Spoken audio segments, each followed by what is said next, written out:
her Black Lives Matter crucifix gleaming under ancient stained glass. He demands its removal, not as an insult, but as a warning. For 27 blistering seconds, neither blinks. He invokes sacrifice. She unleashes history, and in a twist that no one saw coming, one of them drops to their knees, not out of reverence, but reckoning. When faith tries to silence justice, who gets to decide what holiness looks like now? Stay with us. This is a story worth every second of your time. Inside the marble walls of the Apostolic Palace, beneath the vaulted ceilings that had witnessed centuries of diplomacy and doctrine, a new kind of reckoning was about to unfold. The Vatican's private guard stood motionless, but tension crackled in the air like dry lightning. Pope Leo XIV, the first American pontiff, once a barefoot missionary in the slums of Peru, stood in silent reflection before a wooden cross worn thin by time and prayer. He had shaken hands with kings, silenced billionaires with scripture, but today was different. Today he would meet Jasmine Crockett, not just a congresswoman, not just a black woman from the South, but a storm in human form, shaped by rage, refined by injustice, and tempered by survival. She was not here for photo ops or papal platitudes. She was here carrying generations of trauma that had never once knelt in Rome. Outside, the Vatican courtyard buzzed with controlled chaos. Cameramen adjusted tripods with trembling fingers. Security whispered into sleeves. The global media was watching, but none of them could predict what was coming. Jasmine's motorcade rolled in, sleek and black, like a hearse for dead illusions. When the door opened, she stepped out not with hesitation, but with the focus of a soldier marching into hostile territory. Her heels clicked against the cobblestone like the countdown of a bomb. Her navy blue suit was sharp, tailored, and defiant, and around her neck, catching glints of morning sun, a blackened silver pendant in the shape of a raised fist. No jewels, no gold, just history, rage, and resilience. It wasn't an accessory, it was a declaration, a line drawn through centuries of silence, screamed in metal. Jasmine knew what this moment was. It wasn't about faith, it was about power, and who got to wield it in public. Ever since she entered politics, the system had tried to trim her into something palatable. Too loud, too black, too unapologetically real. She had been cut out of interviews, spoken over in hearings, warned to smile more as her colleagues stripped voting rights from her district. She had been told to remove her natural hair for professionalism, told to tone down her tone, told to understand decorum. But now, standing before one of the oldest institutions of spiritual authority, Jasmine was done being edited. Every thread of her suit carried defiance. Every breath she took reminded her of the ones lost to police knees and prison bars. She did not come as a servant. She came as an equal, or as close as the world would allow her to get. The doors closed behind Jasmine with the quiet weight of ceremony, but the shift in atmosphere was immediate and unmistakable. She had entered many rooms like this before, places where the air felt owned, where tradition sat thick on every surface, and where her presence was both unexpected and unwanted. Yet she moved as if the room had been waiting for her all along. Her gaze swept the chamber, not with arrogance, but with clarity. She saw the lines of gold leaf molding, the columns that held up more than just stone, the crimson silk draped over chairs occupied by men who had never once lived her reality. She walked the central aisle with quiet authority, the soles of her shoes echoing over marble polished by centuries of power. Her hand briefly adjusted the pendant at her collarbone, its cool weight familiar, grounding. It wasn't just jewelry. It was a promise she wore every day, to remember the names that never made it into history books and to carry them into every space that tried to forget them. When she reached the designated spot before the altar, she stopped with perfect poise, lifted her chin slightly, and offered the expected nod of respect, measured, meaningful, but not submissive. She held that silence, waiting for protocol to respond. But nothing came. No welcome, no motion. The Pope remained motionless, his face unreadable, his presence as still as stone. Then, with eyes that seemed to weigh the meaning of her very existence, he looked not at her face, but at her neck, at the raised fist pendant, blackened silver against dark blue fabric. One beat, two, three. Then his voice broke the silence, low and blunt, cutting through centuries of ritual like a blade. Take it off! No title, no context, no invitation to dialogue. The words didn't echo. They sank. The room seemed to fold in on itself. Reporters froze behind their lenses. Aides blinked but said nothing. The grandeur of the chamber, the carvings, the relics, the saints in stained glass, offered no buffer from what had just been said. The weight of it didn't come from volume, but from history, from how many times she had been asked to make herself smaller, quieter, more convenient. And now here too, in this holy place of supposed universal compassion, her identity had once again been reduced to an object to be erased for comfort. The Pope's words, "Take it off," did not echo. They didn't need to. They landed with a finality so sharp, so exact, that the very air in the Vatican audience chamber seemed to tighten around her throat. Jasmine didn't move, not a blink, not a breath out of place. Her entire body held still, but not in deference. It was the kind of stillness a person learns when every movement is watched, judged, and prepared to be punished. She had been here before, not in Rome, not before a pope, but in rooms just like this, rooms filled with marble, with men in robes or suits, cloaked in authority that often mistook cruelty for righteousness. She had walked into this chamber bearing centuries on her shoulders, knowing full well the weight of being both black and unbowed in a place built to make people kneel. But she had not expected this, not from him, not from the man whose sermons on suffering had gone viral, the man who kissed the feet of migrants, who turned away gold vestments for cotton cloth and spoke about simplicity as if he meant it. And yet here he was, shrinking in the most predictable way, his gaze bypassing her humanity and going straight for the thing that made him uncomfortable. The pendant she wore like a wound, the fist, that tiny clenched symbol resting at the hollow of her throat. She had worn it in protests, in hearings, even beneath her congressional pin. It wasn't about rebellion, it was about memory. It was about the names she said out loud when no one else did. About Brianna, about George, about Sandra and Tamer, and Philando, and the long, unspoken list of names carved into her mind like headstones. That symbol had carried her through tear gas and Senate roll calls, through sound bites and subpoenas.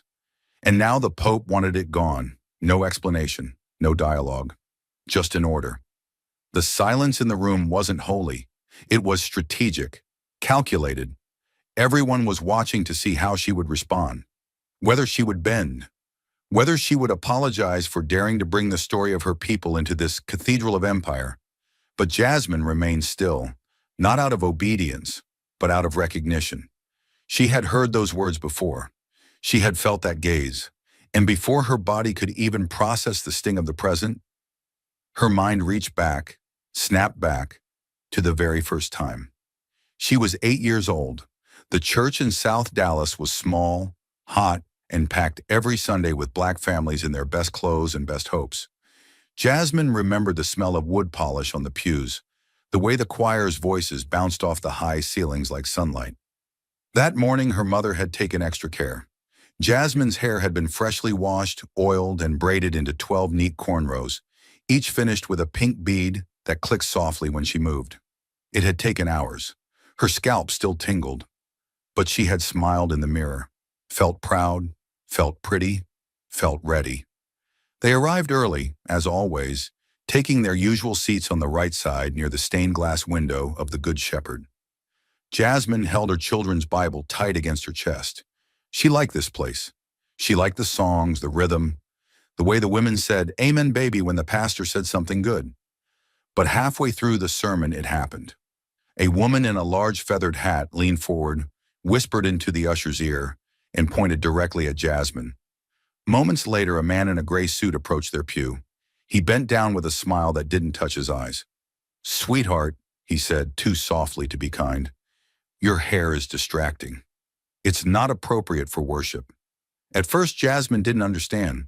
She thought maybe she had done something wrong. She looked at her mother, whose face had turned to stone. Her jaw clenched. Her eyes burned, but she didn't speak.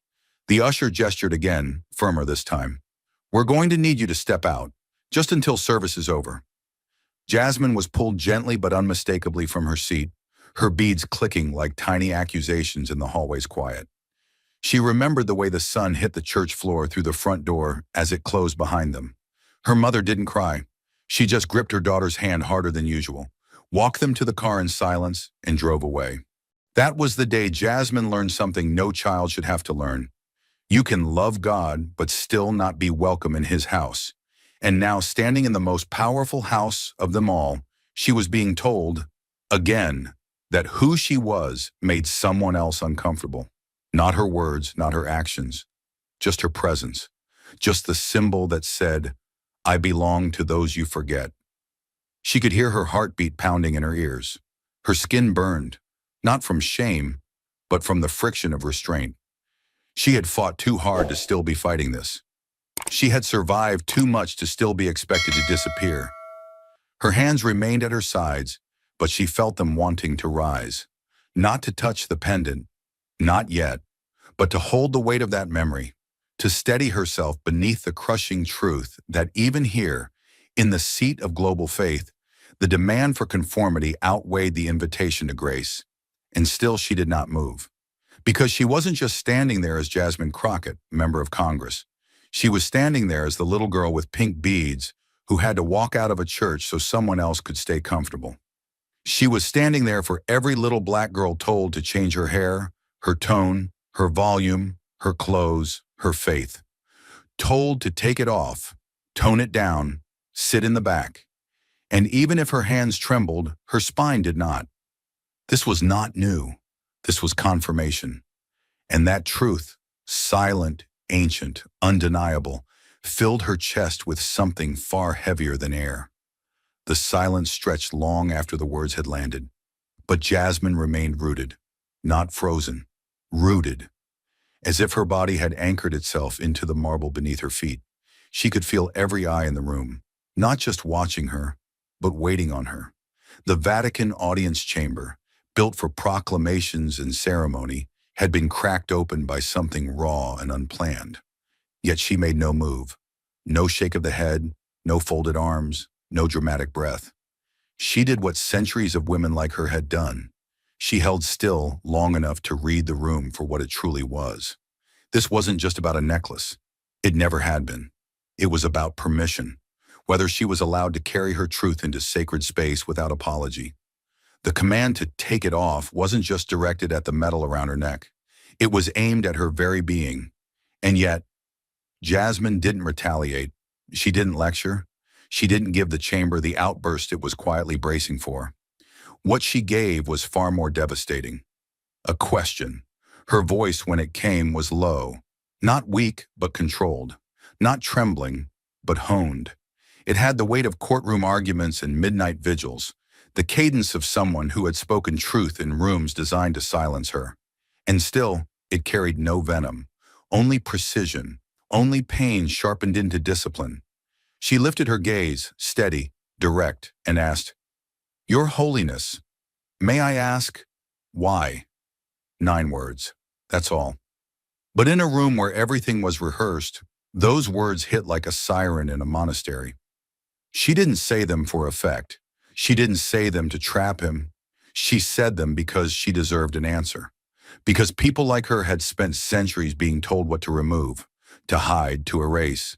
Told they were too loud, too proud, too angry, too black, too political, too visible in places meant for reverence, but only when reverence looked white and quiet. The question stripped away every layer of pomp in the room. The gilded ceiling didn't shine as brightly. The tapestries didn't look as old. The titles and robes didn't seem as untouchable. Jasmine wasn't demanding validation. She wasn't pleading. She was simply asking for the one thing the powerful rarely expect to offer: accountability.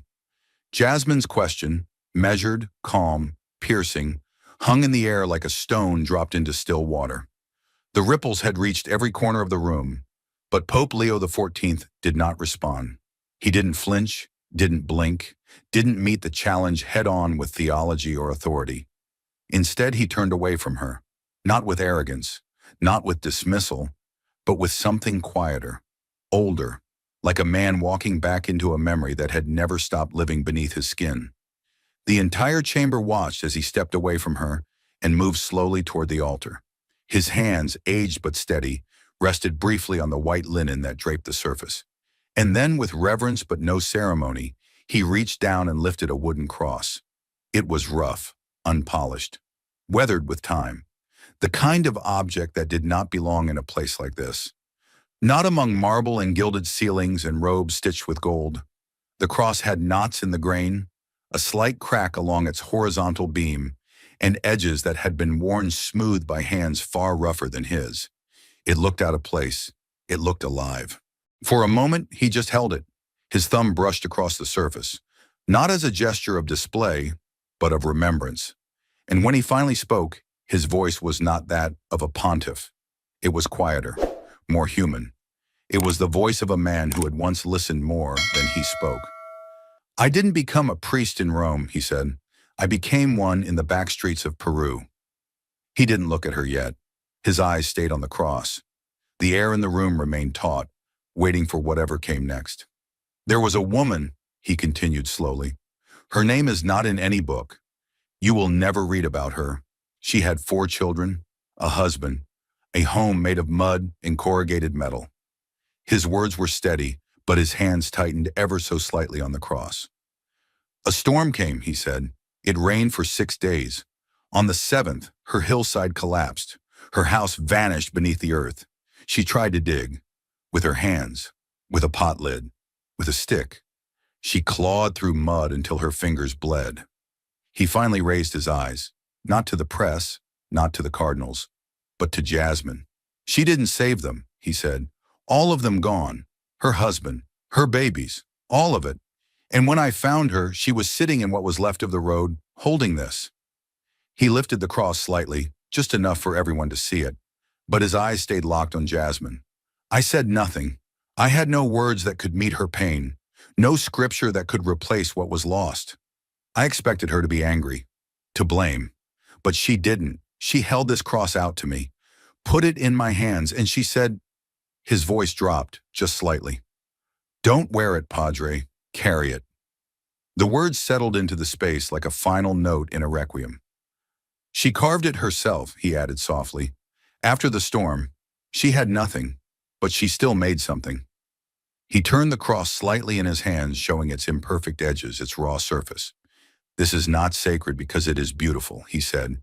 "It is sacred because it was born from ruin, because someone who had every reason to curse God still chose to make something for him to remember her by." The Pope stepped away from the altar now, not toward Jasmine, but toward the center of the space between them. His tone shifted, still soft, still intimate, but with the unmistakable gravity of someone asking a question he had asked himself 1,000 times. "I have worn vestments worth thousands, sat beneath frescoes worth millions, stood beside presidents, kings, actors, generals, and still, this cross, this one," he raised it slightly again, "this is the only one I have ever been afraid to hold." Now he did step closer, slowly, not as an accuser, but as a witness. "Because it is not a symbol," he said. "It is a burden. It is pain shaped into wood. It is love that survived what should have killed it." He paused just long enough for breath to become a question. "Symbols," he said, eyes fixed on Jasmine's now, "don't save people." And then, with no shift in tone, no raise in volume, just truth, spoken with the kind of stillness that cannot be rehearsed, "Sacrifice does." That was it. No explanation, no interpretation, just a line drawn between 2 lives. The Pope stood there, holding the cross, not above her, not before her, but between them, a bridge, or a choice. He wasn't asking her to renounce her symbol. He hadn't once spoken of the fist around her neck, but everything in his presence, the memory, the wood, the silence, was pressing a question she could now feel rising beneath her ribs. Was she wearing her story, or was she carrying it? No one moved. The chamber, so used to applause, to declaration, to control, had forgotten what it felt like to witness a moment without agenda. Jasmine said nothing, but her Her eyes never left the cross. The Pope's final words still echoed softly in the corners of the chamber, but Jasmine heard something else beneath them, a silence she knew too well. It wasn't peace. It was the silence that always followed when someone asked her to surrender something sacred under the guise of wisdom. And for a long breath, she said nothing. She just stood there, perfectly still, perfectly seen, yet once again expected to shrink for the sake of someone else's comfort. A wave moved through her, not of rage but of clarity, so sharp it nearly buckled her knees. He hadn't shouted, he hadn't condemned, but he had done what so many before him had done, draped holiness over erasure. When she finally spoke, her voice didn't rise. It dropped, low, deliberate, devastating in its steadiness. "I've been told to remove things my entire life," she said. Her eyes never left his. "First it was my headscarf," she continued. "I was 12. A teacher said it made the other kids uncomfortable, that I looked too serious, like someone who didn't belong." Her words weren't angry. They were exact, cut from experience, polished by repetition.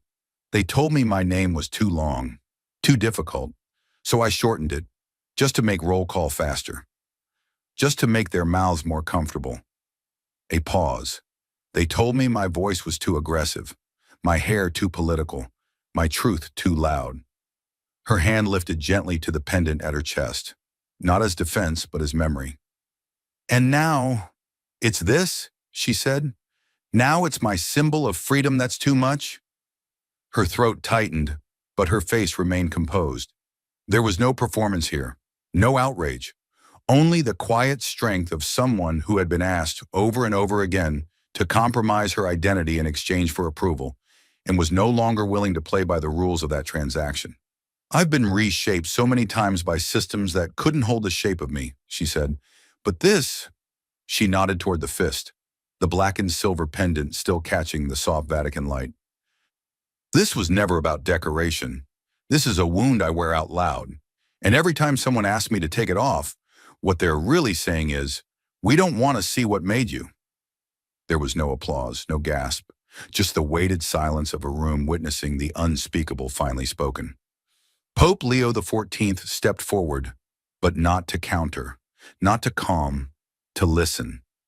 He placed a hand over his chest, right over the spot where the white collar met black cassock.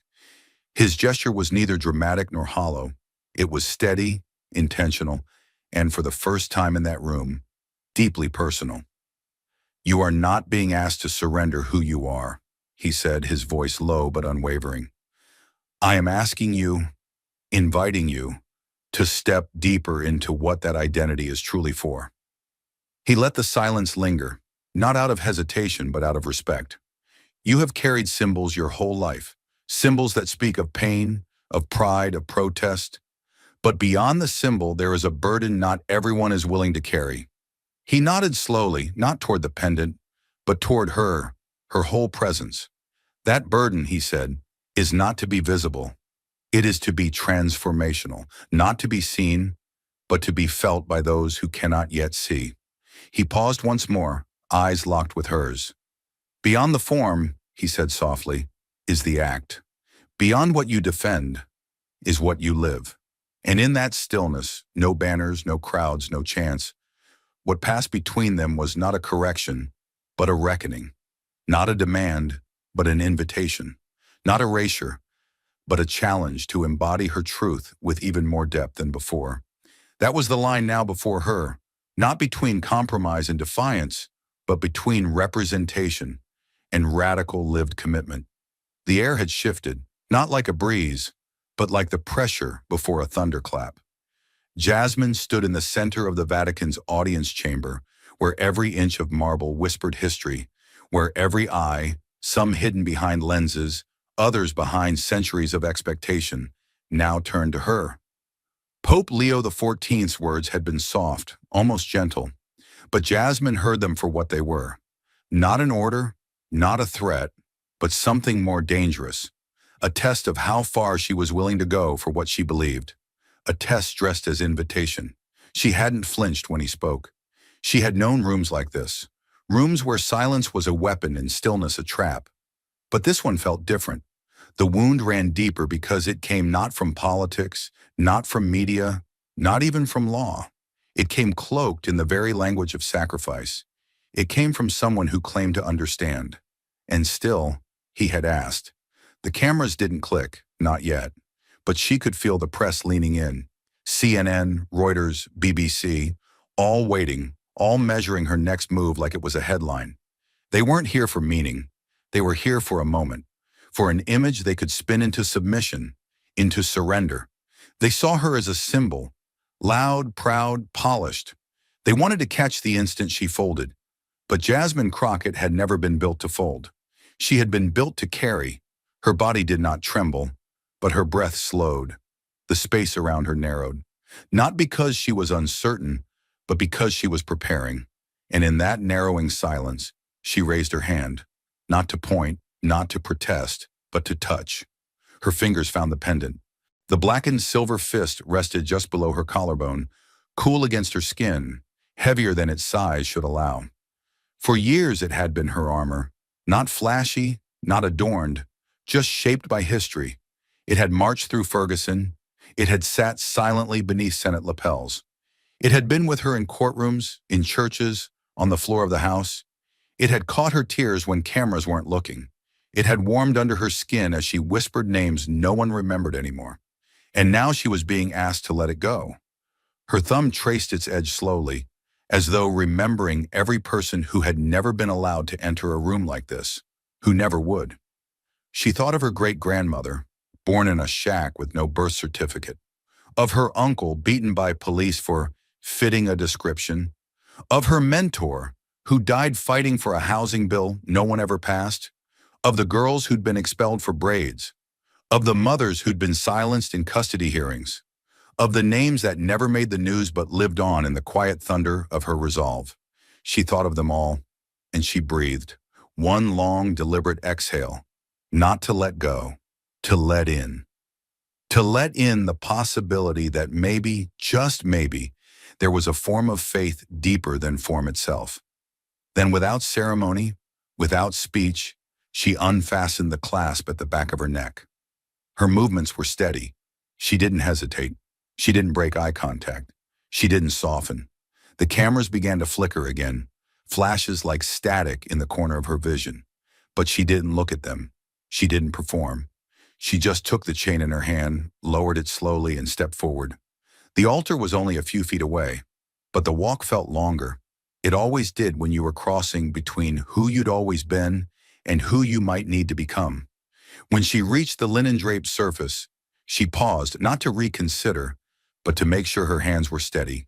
Then, with the same care she would give to laying flowers on a grave, she placed the pendant onto the cloth.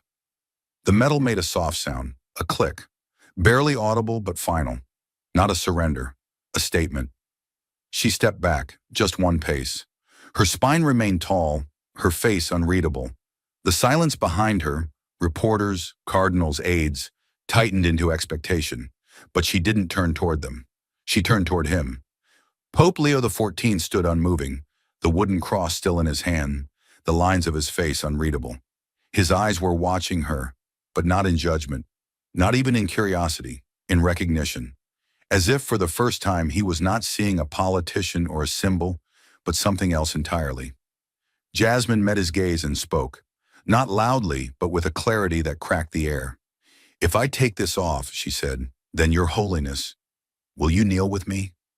There was no challenge in her voice, only conviction, only history. She continued, her eyes never leaving his. "Not for me, not for spectacle, not for this room, but for the people no one remembers, for the names that were never spoken in rooms like this." Her tone did not rise, but it deepened. For the children who died unnamed, for the mothers who were buried twice, once in earth and again in silence, for the men who were shackled in one century and erased in the next.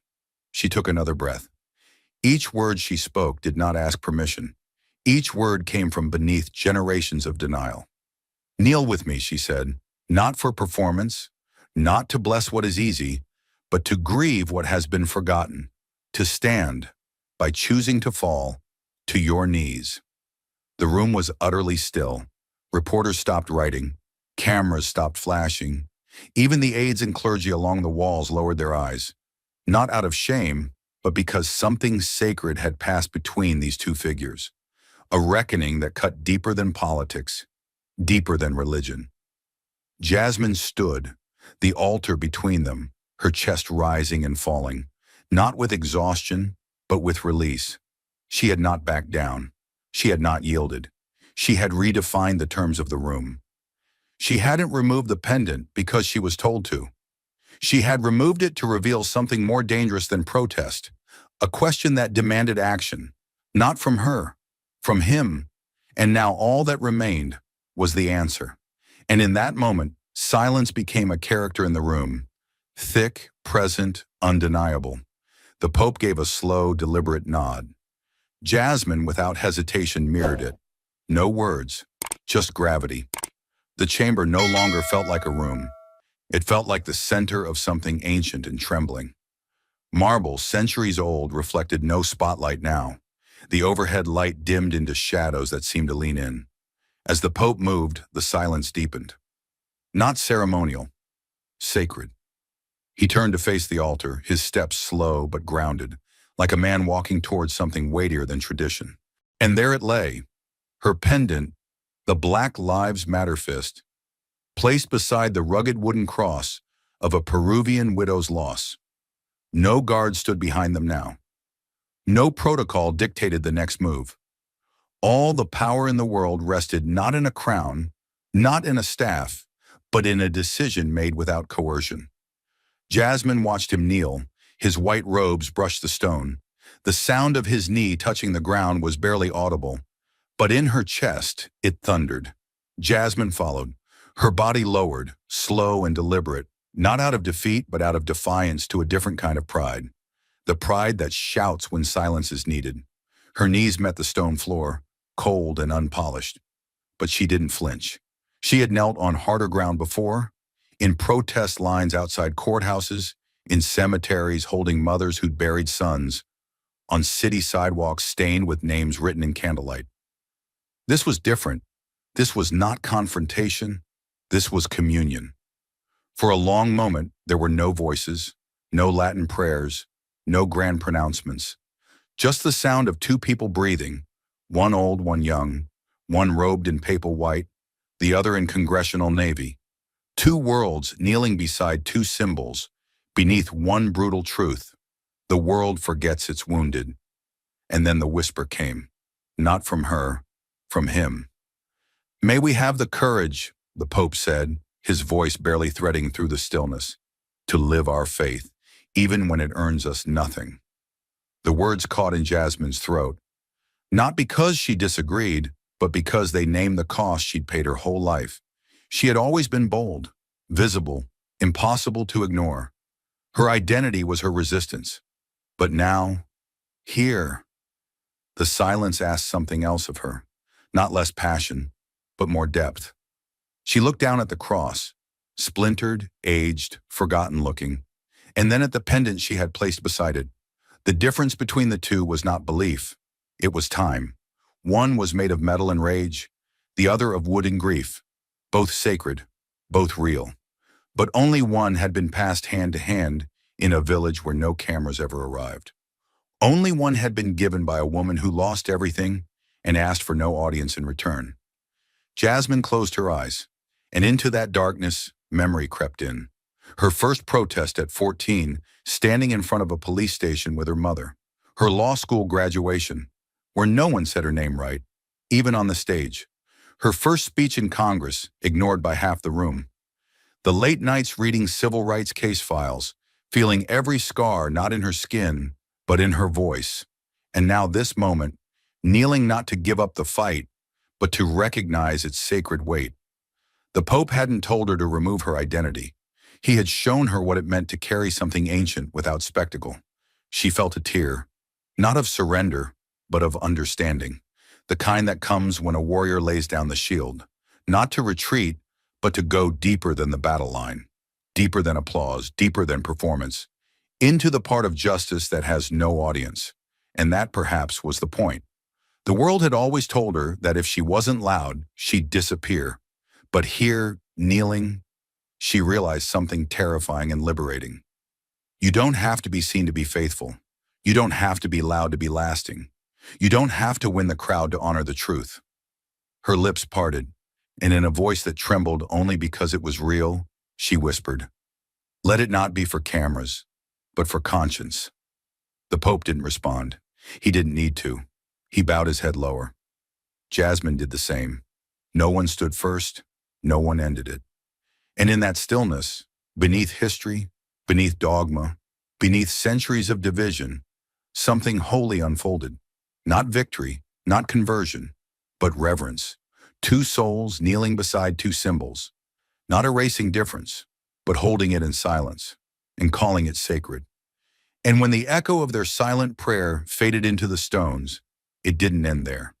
Because somewhere, across oceans, through firewalls, beyond borders, the world was already watching what came next. The photo leaked within 7 minutes. No press conference, no official Vatican caption, no context, just an image. Jasmine Crockett kneeling at the altar of St. Peter's Basilica, her BLM pendant, heavy, unapologetic, placed beside a jagged wooden cross. No speeches, just raw defiance and humility captured in a single frame. It struck the internet like a match in dry grass. Twitter didn't even wait for analysis. It combusted. Some called it betrayal, others called it revelation. Under the weight of opinion, the divide widened by the second. Screens lit up from Ferguson to Florence, from Brooklyn to Bogota.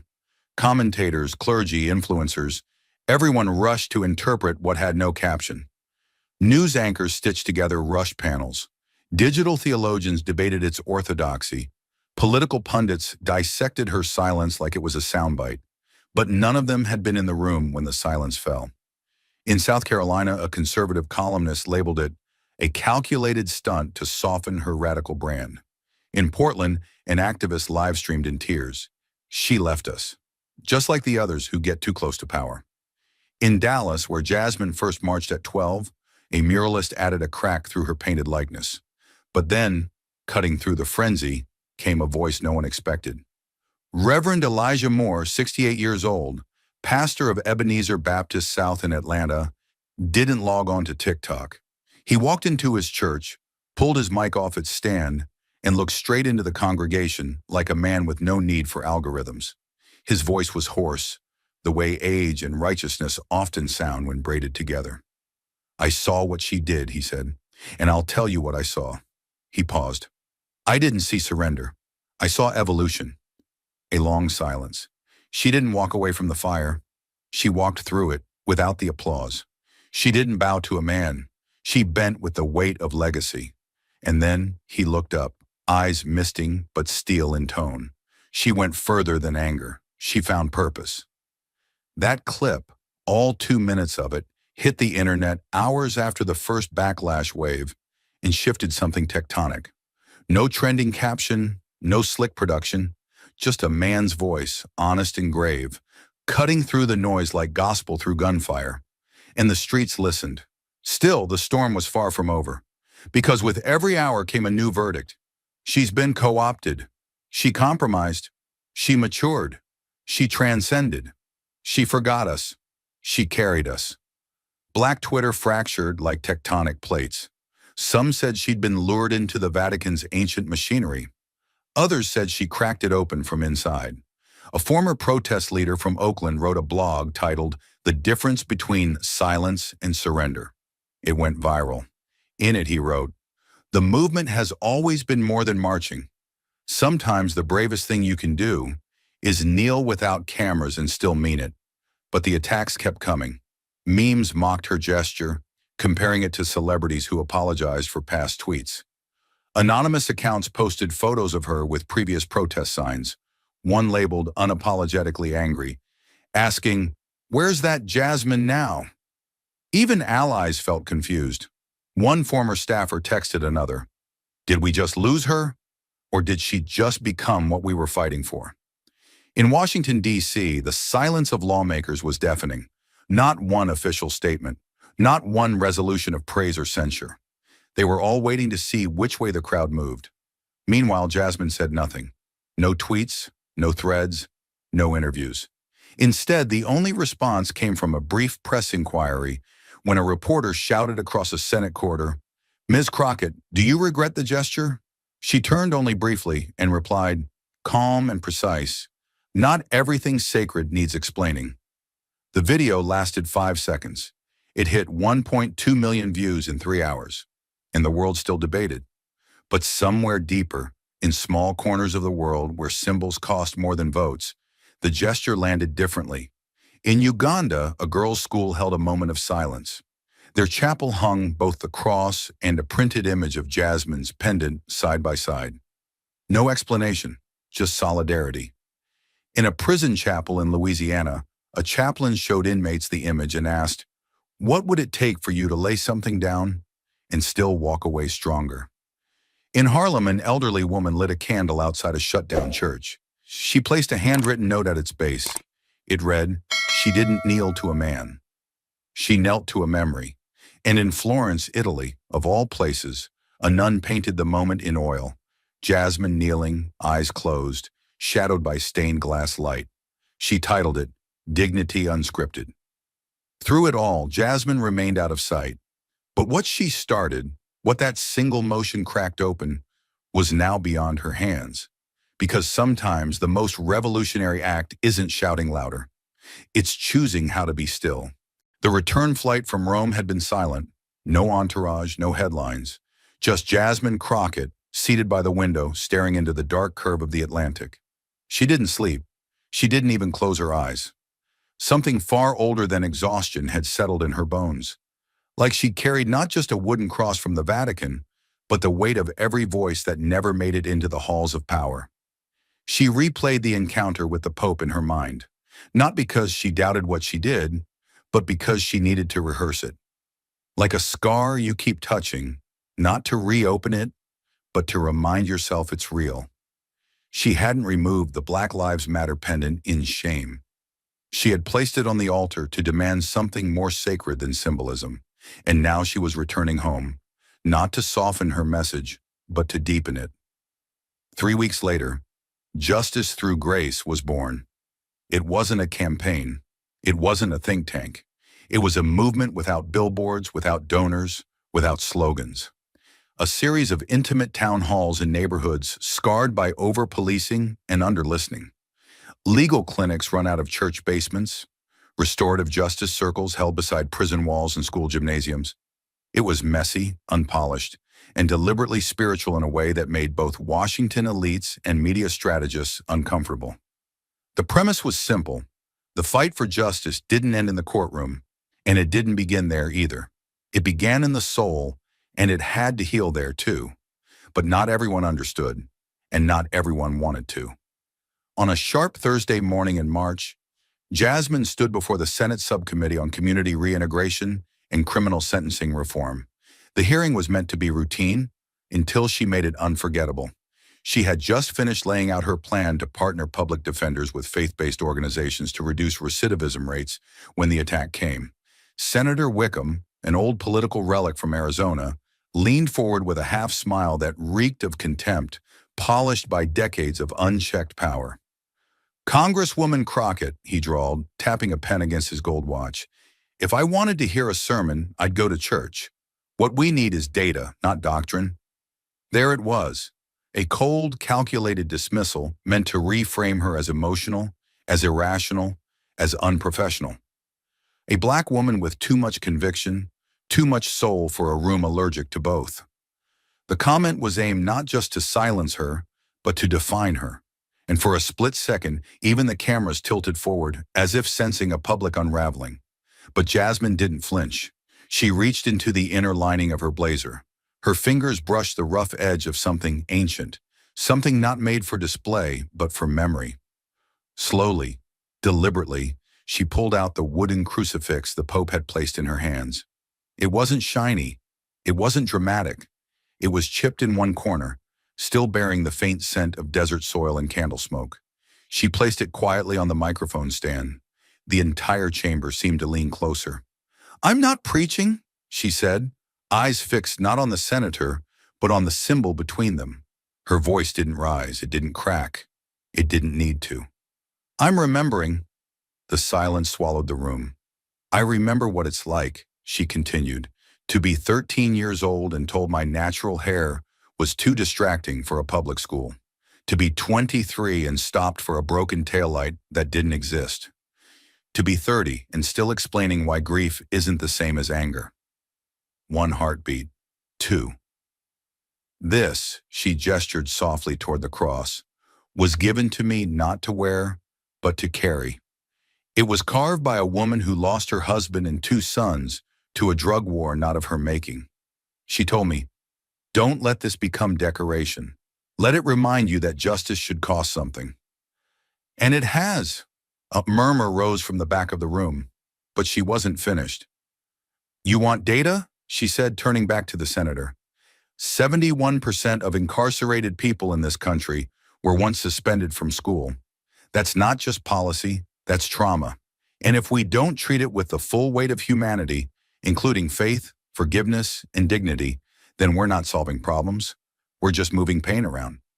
By now, even the aides had stopped typing. Jasmine stepped back slightly, letting the crucifix catch the light, not for the cameras, but for every person watching who had ever been told to shrink themselves to fit into someone else's version of civility. I'm not here to make you comfortable. I'm here to make justice real. And real justice doesn't whisper. It remembers. It weeps. It stands in the street and still shows up to the hearing. A moment passed, then another. And then for the first time that day, Senator Wickham had nothing to say, not because he was convinced, but because for once he couldn't reframe what was real. The sunlight in Houston was different. It didn't stream through stained glass or bounce off marble floors. It pushed in through blinds and landed quietly on an old oak desk, chipped at the corners like someone had tried to erase history with their fists. Jasmine sat there, pen trembling slightly between her fingers, her spine upright but her spirit caught between the weight of the moment and the freedom she had found. The room was still. No cameras, no applause.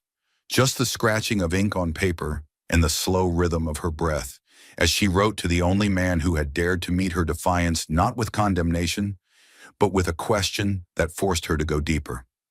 Her handwriting was careful, deliberate. This wasn't a political statement. It wasn't a press release. It was a thank you. And in every stroke, there was something raw. Your Holiness, you did not strip me of my symbol. You gave it flesh. You taught me to carry it, not like armor to repel the world, but like a wound that can't lie. She paused, eyes burning but dry.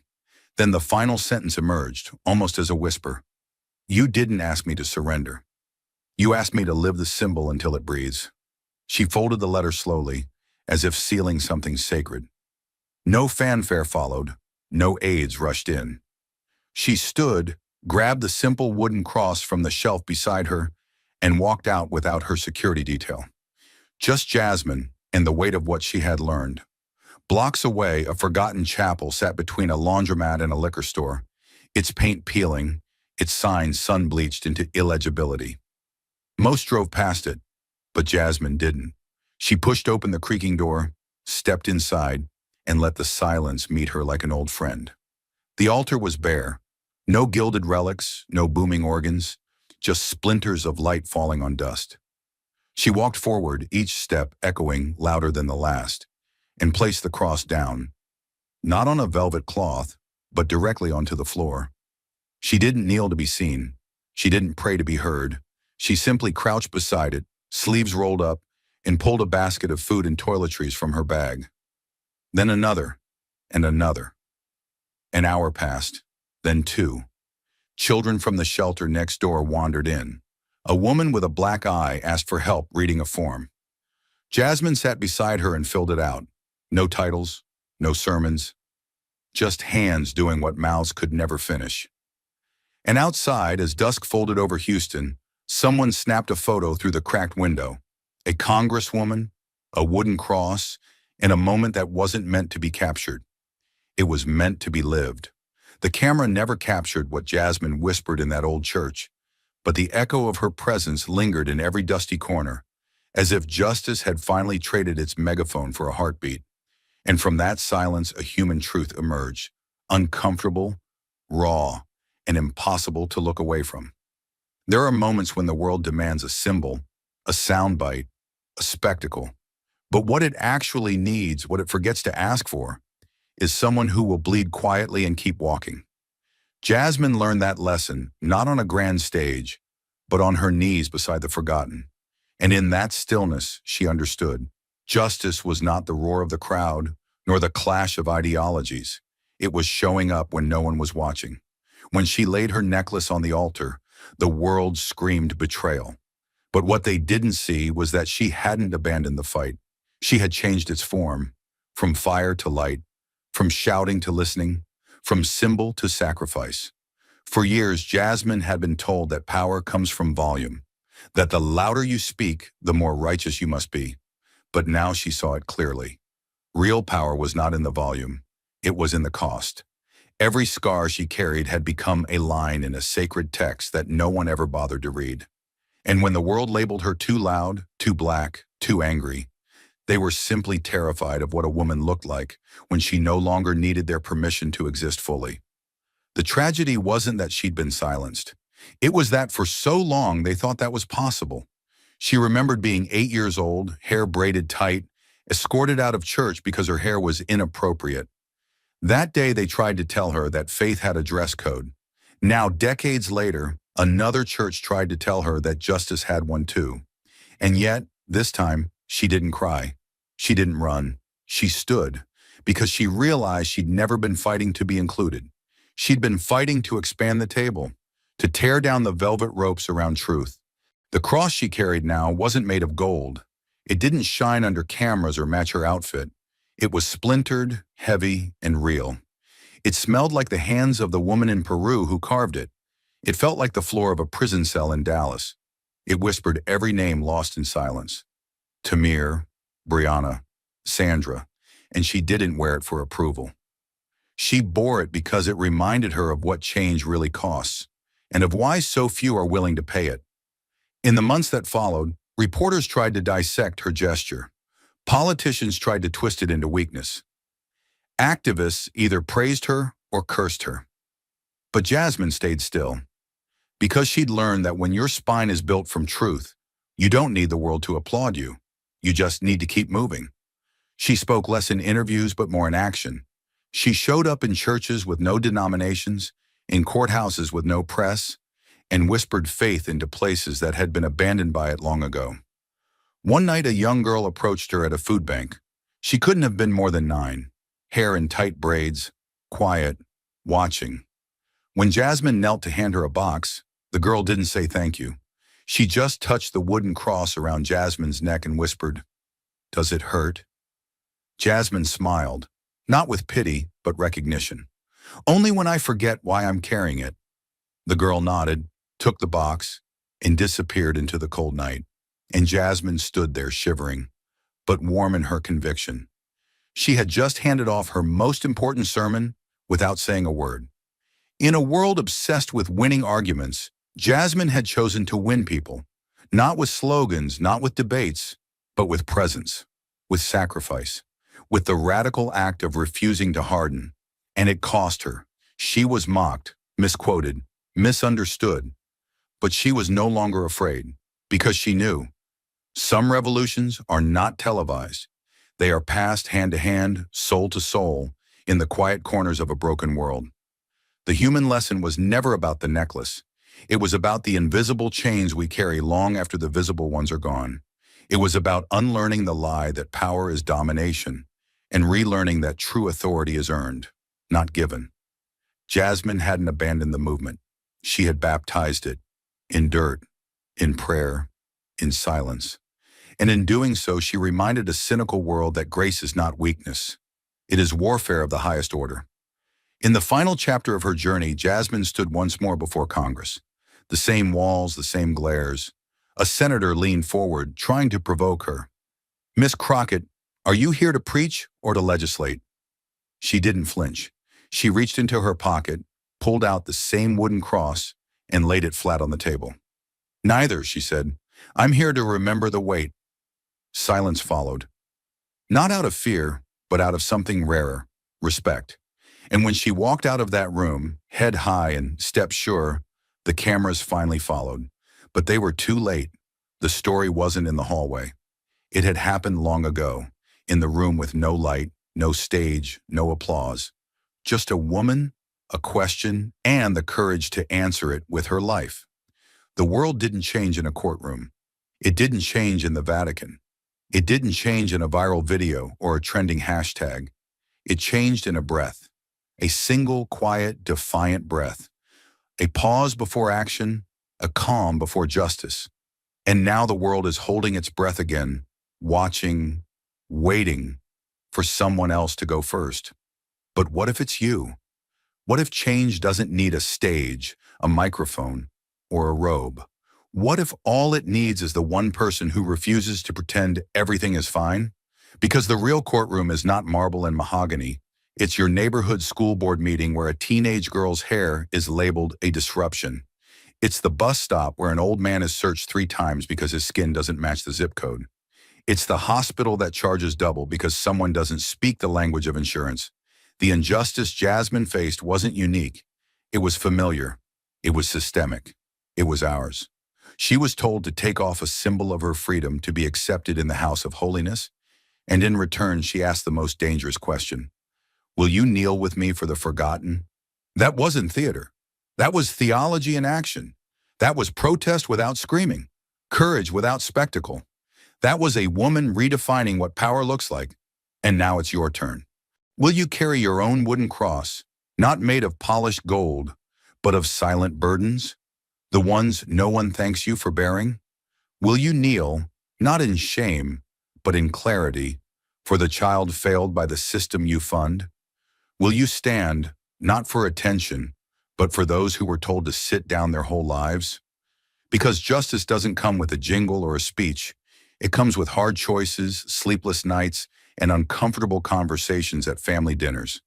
It comes when you vote out a judge no one else even researched. It comes when you back a bill no lobbyist paid for. It comes when you tell your pastor that silence is not neutrality, it's compliance.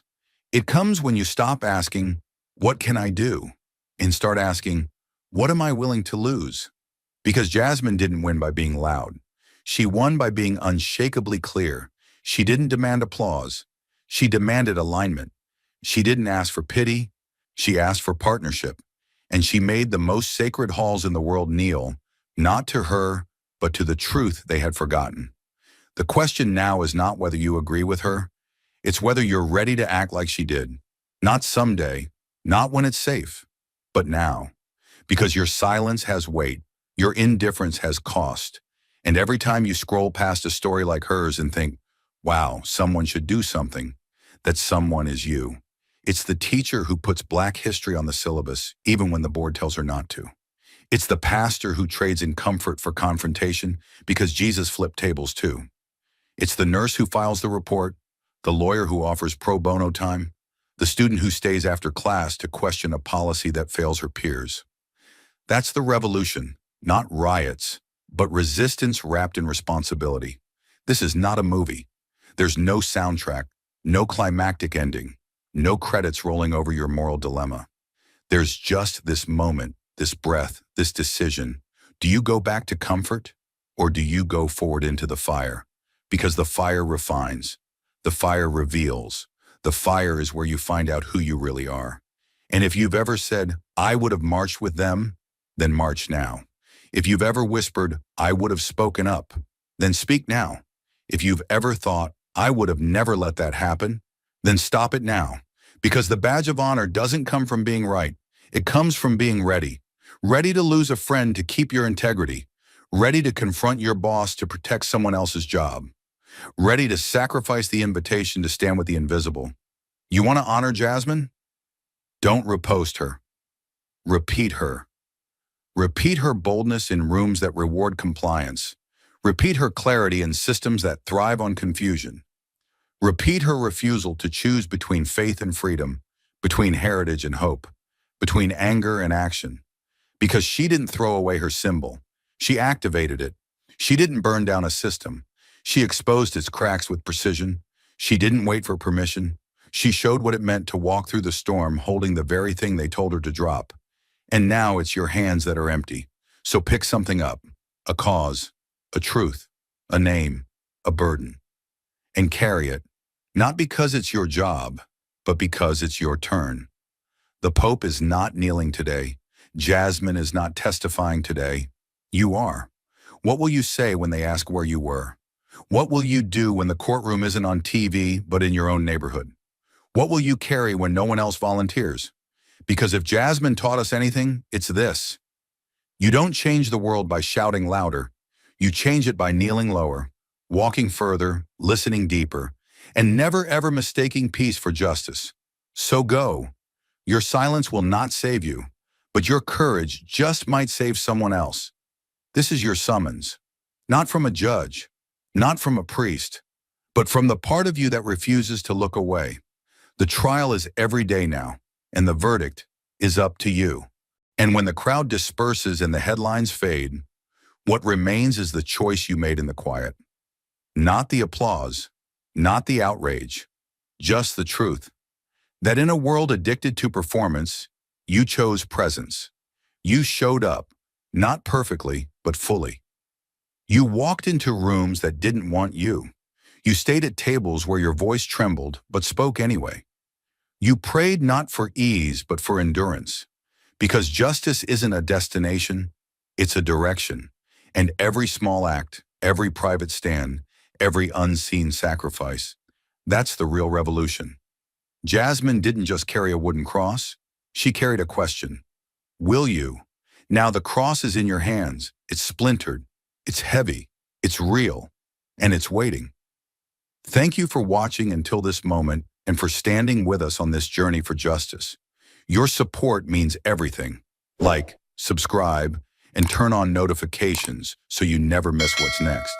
And we'd love to hear your thoughts. Leave a comment below and let us know what moved you most in this story. Together, our voices make a difference. Inside a sealed Supreme Court chamber in D.C., Congresswoman Jasmine Crockett faces off against Justice Leandra Kruger over a voting law that quietly erased 44,000 minority ballots across the South. Jasmine presents hard data and sworn testimony until Kruger leans back, lets out a cold laugh, and calls her arguments emotion, not evidence. But 5 minutes later, Jasmine stuns the room with a leaked memo and a 300-page report proving institutional bias, signed off by Kruger herself 2 years earlier. When justice laughs at truth, what's left to defend the people? Stay with us. This is a story worth every second of your time. Beneath the marble dome of the U.S. Supreme Court, the air felt sharpened. Too still, too heavy. No cameras, no press. Just power cloaked in silence. At the center stood Congresswoman Jasmine Crockett, the youngest in the room. There not just as a witness, but as the author of the Abandoned District Voting Rights Act, a bill designed to protect voters forgotten by the system. She wasn't here to ask for approval. She was here to defend truth in a room built to dismantle it piece by piece. Presiding was Justice Leandra R. Kruger, sharp, brilliant, and cold as a blade. Known for her love of structure and disdain for emotional testimony, Kruger had dismissed similar civil rights arguments in the past as politically charged distractions. To Jasmine, that made this not a hearing, but a fight. The moment she stepped forward, Kruger cut in, voice crisp. Congresswoman, the court would appreciate a focus on legal substance, not advocacy. A smirk flickered. Barely there, but enough. Jasmine clocked it. The arrogance, the dismissal, the performance of neutrality. Jasmine drew a breath and steadied herself. Justice Kruger, she said evenly, what's happening in abandoned districts isn't politics. It's people being erased under the cover of paperwork. I won't sanitize that truth just because it makes the court uncomfortable. The chamber froze. That was the line. The first shot. Kruger narrowed her eyes. The real hearing, the real war had begun. And just as the room began to lean in, sensing that something real, something raw, was about to unfold, the scalpel came down. Congresswoman Crockett, the court requests that you skip the narrative introduction. Justice Kruger interrupted. her voice smooth but surgical. "We're here to assess the law, not listen to a campaign speech." The disruption was delivered without the raise of an eyebrow, without even a shift in tone. It was quiet, composed, and completely devastating. Jasmine had barely set the foundation for why this bill existed, had barely spoken the names of the communities erased by bureaucracy before the door was slammed shut on her. There was no warning, no objection from the bench, just silence, one that wrapped around her like iron cuffs. In this room, even the truth needed permission, and Kruger had just made it clear, permission denied. The blow was precise, but the intent unmistakable. It wasn't just a legal correction, it was a message. Your lived experience is irrelevant here. Your voice is too messy for this marble chamber. Jasmine was forced to stand there, mid-sentence, mid-thought, watching the weight of her preparation dissolve in front of the 9 people who held the fate of millions in their hands. Her throat tightened, not from fear, but from fury contained. A flicker of movement caught her eye. Justice Kagan shifting uncomfortably, Justice Jackson biting her lip. They had heard the condescension too, but no one said a word. No one shielded her. Jasmine froze for a fraction of a second, not in fear, but in calculation. She had expected resistance. She hadn't expected it to come this early, this blatant. Her eyes flicked to the gallery, civil rights leaders, law clerks, her staff, watching, waiting to see what she would do. Then she lifted her chin. "Very well," she said, voice level, steel just beneath the surface. "Let's speak the language of the law. But be advised, I brought receipts, and every single one of them has a heartbeat." Her delivery wasn't raised, but it shook the columns. She turned the page, reset her stance, and continued. But now every word was a blade, and Justice Kruger knew she'd drawn blood. But just as Jasmine began to steer the courtroom into the truth, anchoring her argument with data that could no longer be ignored, the atmosphere shifted, subtle at first, then sharp. She cleared her throat, steady and unshaken. "According to a 2024 report from the Brennan Center for Justice," she said, lifting a bound document from her folder, "more than 44,000 registered voters across 3 southern states were denied ballots. Not because they weren't registered, not because of fraud, but because they changed apartments or addresses within the same district and didn't refile a form most counties don't even publicize." She let that hang in the air a moment, then continued. 44,000, she repeated slower this time. "That's not an error. That's a pattern. That's not a gap in the system. It is the system." Her voice didn't waver. Her words were sharp but controlled. "These are working-class Americans, nurses who sleep during the day and work through the night, bus drivers, veterans, mothers with 3 jobs, people who are too busy surviving to memorize bureaucratic tripwires tucked into some voting manual that no one reads." Then she paused, not to hesitate, but to let it sink in, to allow the court to feel the full weight of what 44,000 unheard voices might sound like. Justice Kruger slowly adjusted her seat, her expression unchanged. But then she leaned in, slightly, deliberately. A quiet laugh slipped out, dry, clipped, controlled. Then her voice followed, crisp and dismissive.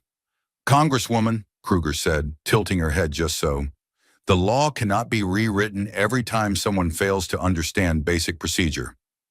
There was no gasp, no audible reaction from the bench, but the effect was unmistakable, a collective stillness that blanketed the room like fog after an explosion.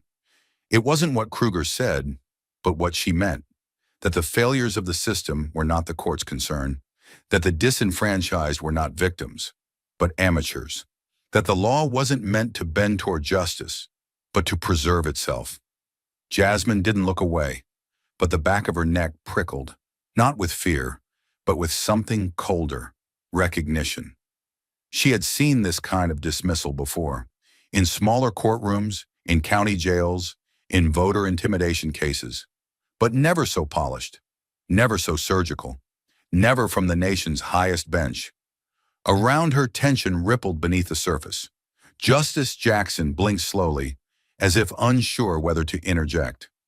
Justice Kagan shifted again in her seat. The stenographer's fingers briefly stilled over her keyboard, unsure whether that moment of casual cruelty had really just happened. One court clerk in the gallery turned to another, exchanging a glance that said, "We've crossed a line." But no one spoke. No one challenged it. Because here, in this room, silence was protocol, and protocol always served power. What made the moment so cutting wasn't just the dismissiveness, it was the accuracy with which it hit. Kruger hadn't rebutted Jasmine's numbers. She hadn't challenged the facts. She had done something more lethal. She had declared them irrelevant. Not wrong, just beneath the threshold of mattering. The implication rang out louder than her words. If people don't follow the process, their votes don't count. End of story. The cruelty was in the calm, in the idea that the system wasn't broken, it was working exactly as designed. And Jasmine felt all of it, not as insult, as confirmation. Confirmation that the very thing her legislation sought to correct, the erosion of voting rights under the guise of legal neutrality, was alive and well, sitting in judgment of her from across the bench. She thought of the people she had represented in court who cried not because they lost cases, but because no one believed what had happened to them even mattered. She thought of an elderly black woman in Georgia who had voted in every election since 1965, only to be told last year she'd been accidentally removed from the rolls. No apology, no recourse, just silence. Just like now. Her right hand, still resting on the podium, curled into a fist for a second, then released. She didn't blink. She didn't clear her throat. She didn't look to the justices for help or pity. She simply stared at Justice Kruger, her eyes wide open, absorbing the contempt, naming it without saying a word. Then she reached for her notes, not to read them, to fold them, slowly, deliberately, as if she were sheathing a blade she no longer intended to use. Not because it wasn't sharp enough, but because the fight had just changed. She placed the folded speech to the side of her binder, hand resting flat against the wood of the lectern, breathing through the fire rising in her chest. She had prepared that speech for weeks, revised it through the nights, edited it with constitutional scholars, civil rights attorneys, statistical experts. But none of that mattered now, because the truth was not in the script. The truth was in the silence that followed Kruger's smirk, and it was louder than any argument she could make. She didn't need to be told what had just happened. Kruger had drawn the line, not in the law, in the air between them, the kind of line meant to say, "Your voice doesn't belong here," and Jasmine calmly, without raising her volume or changing her stance, crossed it. Not with fury, with intent. And from that moment forward, nothing about this hearing would follow the rules. Not hers, not theirs, not anymore. And in the heavy silence that followed Justice Kruger's clipped remark, the room revealed more than its marble walls ever could. The damage wasn't loud. It didn't need to be. It was delivered with the kind of cool, practiced authority that made it even more dangerous, because it sounded reasonable, civil, neutral. But Jasmine Crockett had spent her entire career recognizing violence in polite forms. And this was institutional violence wearing silk gloves. The kind that turns disenfranchisement into a footnote. The kind that pretends erasure is just procedure. The kind that smiles while closing doors in people's faces and calls it law. Jasmine didn't need time to process it. She'd heard it before, just never from this height.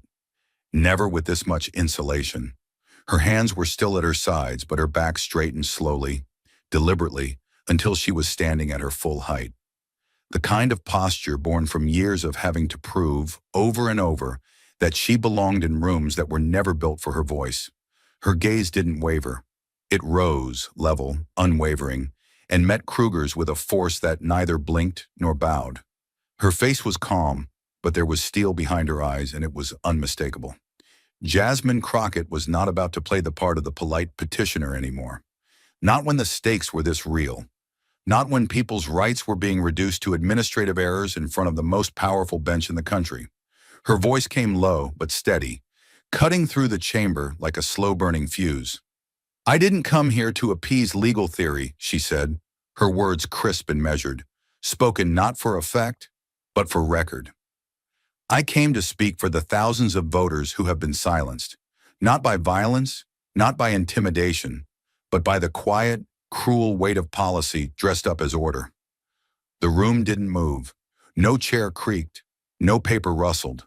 But tension pulsed through the stillness like a live wire. Jasmine stepped slightly forward, not out of defiance, but purpose, staking claim to space that had tried, since her first word, to shrink her into compliance. They followed every instruction, she continued, voice rising a half step.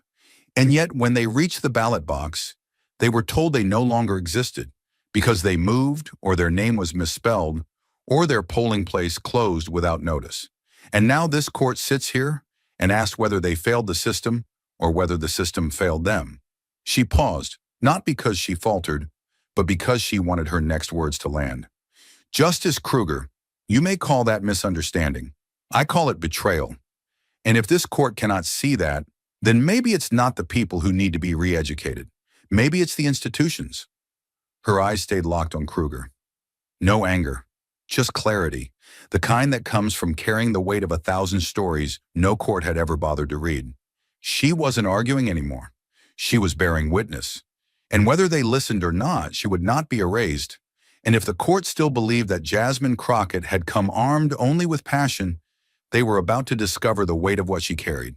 Her truth wasn't theoretical. It had names, faces, receipts, and wounds that could not be redacted. Slowly, deliberately, she set aside the final page of her written statement and reached for a separate folder, worn at the corners, heavy with the stories of people the law had rendered invisible. The courtroom was still, but the tension had turned electric, as if even the wood beneath her fingers recognized what was about to break loose. She looked up, not at the justices now, but at the court recorder, making sure every syllable would be etched into history. She drew a breath, not for composure, but for gravity. You asked for evidence. You'll get it, she said, her voice unwavering. These are sworn affidavits collected from across 5 states, each one a story of a citizen who did everything right and was still turned away. She held the first one up. Latasha Gibbons, 61 years old, Atlanta, voted in every election since Reagan, showed up on time, had her ID. Polling place had been moved without notice. Website still showed the old location. She missed the voting deadline by 17 minutes. She cried in her car for 2 hours before driving home in silence. Next page. Marcus Hill, Army veteran, Bronze Star, registered to vote since returning from Afghanistan, purged from rolls with no notification. He wore his dress blues to vote, got told he no longer existed in the system. Next. Carla Ruiz, single mother, bilingual, worked double shifts cleaning hospitals during the pandemic, missed the ID renewal deadline by 5 days. Her provisional ballot was rejected with no explanation. That was her first time voting. She said it would be her last. Jasmine didn't dramatize. She didn't embellish. She just kept going. Each page a blow. Each voice a match struck against the cold indifference in the room. She didn't ask for sympathy. She demanded recognition. These weren't outliers. They were patterns. Then she lifted the remote control from the lectern. The court's digital screen, rarely used in such proceedings, flickered to life behind her. No narration, no music, just video evidence, time-stamped, verified, unedited. An elderly black woman with trembling hands holding her expired state ID. I haven't driven in years, but I still pay taxes. I still pray. I thought I still had a voice. Her words cracked like glass under pressure. Then came the next, a Latino college student, eyes sunken with exhaustion. They told me I had to vote back home, 3 hours away, but I'm a full-time student with no car. I didn't know trying wasn't enough. Jasmine paused the clip. The frozen frame hovered over the court like a silent witness no one could cross-examine. She turned back to the bench, her voice lower now, like the calm before something breaks. What you're looking at aren't glitches or administrative mistakes. They're the real-time consequences of legislative indifference dressed in legal decorum. These people didn't misunderstand the system. The system was built to misunderstand them. No one spoke. No one moved. Even Justice Kruger sat more rigid than before, her usual composure suddenly still. Stone, not steel. Jasmine let the silence stretch just long enough to hurt. Then she stepped forward 1 inch, not enough to breach protocol, but enough to make clear she wasn't done. And if this court doesn't see what this really is, if you keep calling these incidents statistical noise, then you are asking the wrong questions and defending the wrong thing. She didn't blink. Because what these affidavits, these faces, these lives prove is simple. This is not just about voting access. This is about whether dignity is conditional.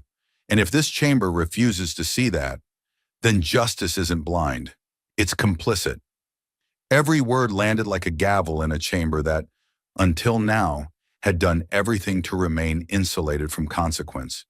But Jasmine Crockett had brought the consequences with her. Not as theory, not as metaphor, but as truth in its rawest, most undeniable form. And as the faces on the courtroom screen faded into stillness, those broken, exhausted voices now silenced by the click of a remote, Jasmine stood in the center of the storm she had summoned. She had brought them the truth. Not abstractions, not speculation, but hard human facts. And for a brief moment, the silence felt earned. It was the silence of a room finally listening. But then Justice Leandra Kruger leaned forward ever so slightly. Her eyes did not soften. Her expression did not shift.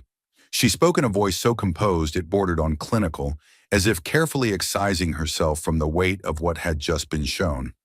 Congresswoman Crockett, she began, tone steady and frost-lined, anecdotal pain, while powerful, does not prove systemic failure.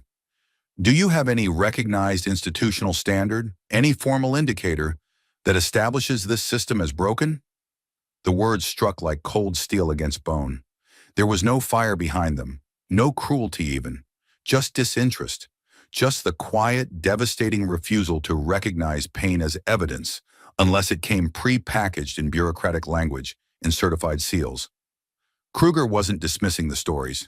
She was erasing their authority, turning them into background noise unless they came with an official letterhead. And in that moment, Jasmine understood what so many who came before her had come to know. That power doesn't always say no.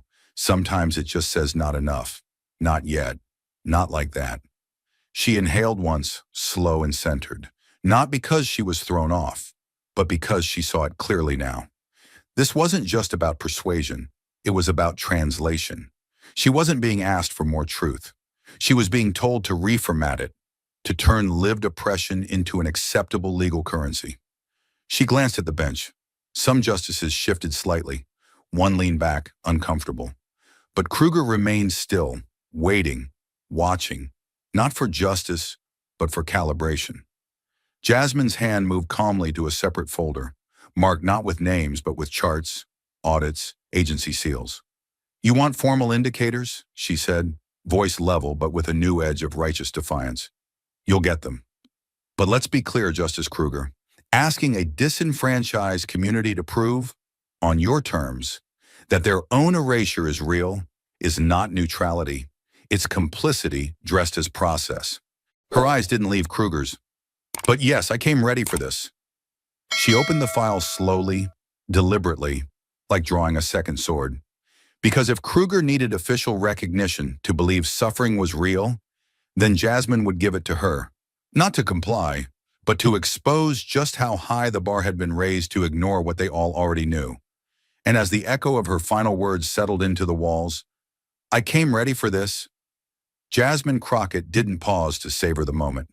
She moved with the certainty of someone who knew the truth was heavier than the room had been prepared to carry. With a firm, quiet motion, she slid a thick binder across the lectern, its navy blue cover emblazoned with the gold seal of the U.S. Commission on Civil Rights. It wasn't an opinion piece. It wasn't a campaign memo. It was federal evidence, unbiased, nonpartisan, and damning. She flipped to a tab section labeled Section 4, Geographical Disparities in Voter Complaints, and withdrew a single page. Not dramatic, just undeniable. She held it up for the bench to see, a heat map of the country, red to green. But it wasn't color that told the story. It was volume. According to this report, Jasmine said, voice low but charged, 63% of all verified voter suppression complaints filed with the commission in the last 2 years originated from a single judicial district. She paused just long enough to let that number burn its way into the room. Then with her left hand, she pointed.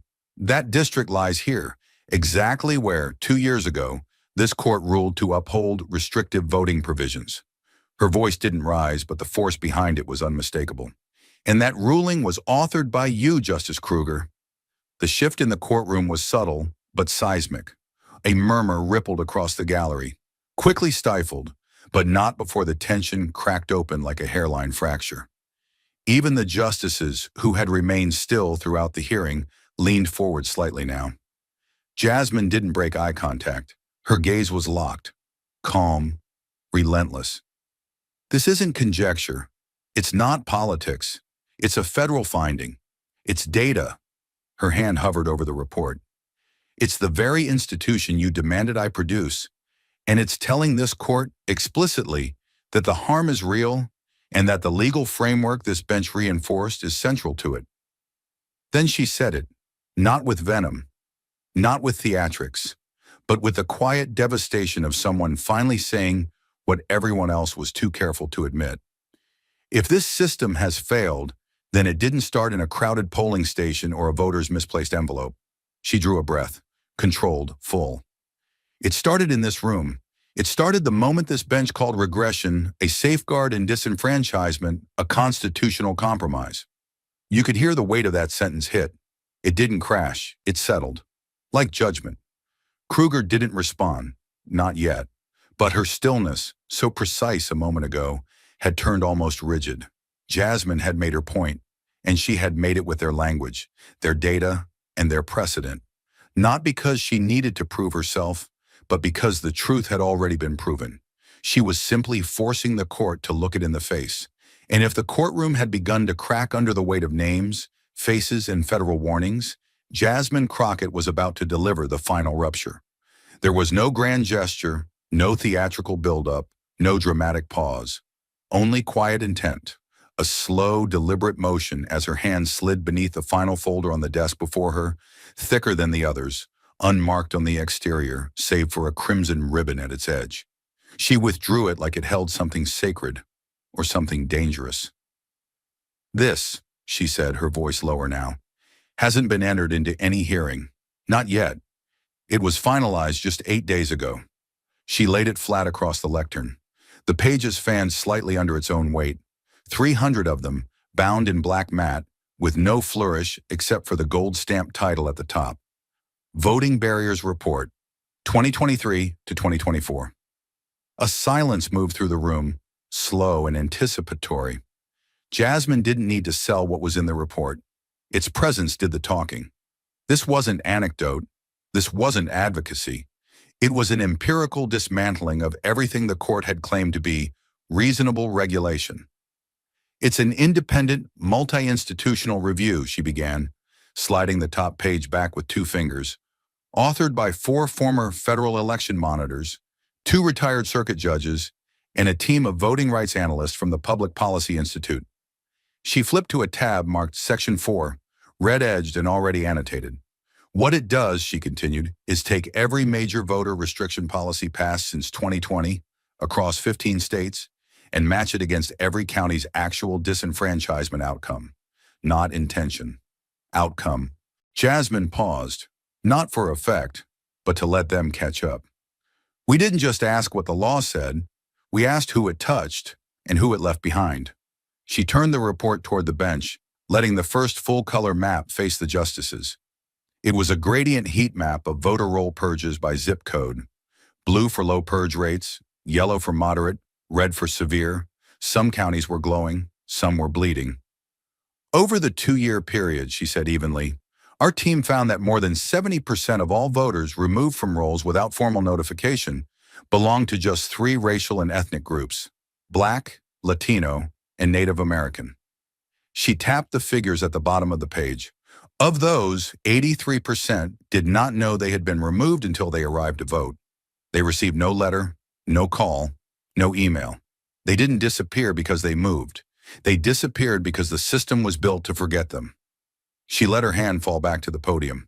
The algorithm used in Jefferson County's registration database, for example, was designed to flag names that hadn't voted in 2 cycles. Sounds fair, right? She looked up now, speaking directly to the bench. Until you factor in which neighborhoods were redlined for decades, which zip codes lost polling sites, which areas had mail delays. Suddenly, it's not a math formula. It's a map of who gets to speak and who gets silently deleted. She flipped to another page, this one a table. It compared rejection rates of voter applications by income bracket and ZIP code. In high-income, majority-white precincts, she said, her voice sharpening, rejection rates average 1.8%. In low-income precincts, largely black and brown communities, it spiked to 12.6%. Not because people filled out forms incorrectly, but because the forms were more likely to be flagged, more likely to be returned, more likely to require an ID that cost time and money to obtain. She looked out across the chamber, not seeking approval, but charging it with witness. 17 different policies across multiple counties, each one claiming to be administratively neutral. But when applied in the real world, they produce harm that doesn't just correlate with race and income. It targets them. She turned to the final section of the report. This one marked Comparative Constitutional Framework. It was dense, dozens of footnotes, citations from past Supreme Court rulings, including several authored by sitting members of the bench. This section, she said, tapping her finger once on the heading, traces the legal language of today's restrictions, ID laws, registration purges, absentee ballot limitations against laws struck down in the Jim Crow era. She looked up again. And you know what we found? She didn't wait for a response. The vocabulary changed. That's it. She drew in a slow breath, not out of exhaustion, but out of restraint. Her voice was still low, still composed, but every sentence felt like it was pulling the chamber tighter.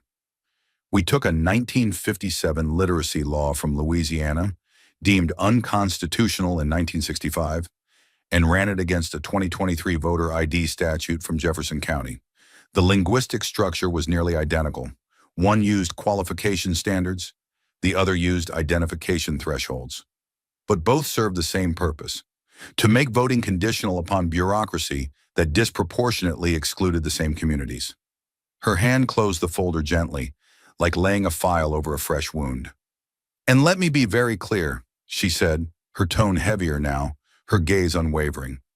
This is not about left or right. This is about access versus obstruction, about dignity versus dismissal, about whether this court is willing to admit that just because a law is written in neutral ink doesn't mean it lives that way on the ground. A long moment passed. No justice spoke. Even Kruger, who had spent the last hour parrying each moral thrust with clinical skepticism, sat unmoving. Jasmine stepped back slightly from the lectern, letting the report remain open before them.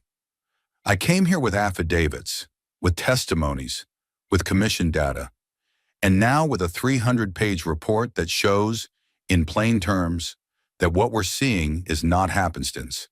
It is calculated exclusion, coded into policy, hidden behind spreadsheets. She looked down briefly, then up again, her voice softening without losing a shred of strength. 70% of those disenfranchised didn't even know they were gone. They didn't fail the system. The system failed them, and it did so quietly. That's what makes this worse than the past. Not because it's louder, but because it's designed to be invisible. And if we continue to pretend that because something is equal on paper, it's equal in practice, then we are not upholding the Constitution. We are hiding behind it. Then finally she rested both hands flat on the lectern and let the weight of it all speak for her. 300 pages, 23 months of research, 46,000 missing voices, all laid bare before 9 justices, one of whom had once ruled that voter integrity must never be compromised, but had never defined whose integrity actually counted. Jasmine Crockett had not raised her voice once, but in that moment, she was the loudest sound in the room.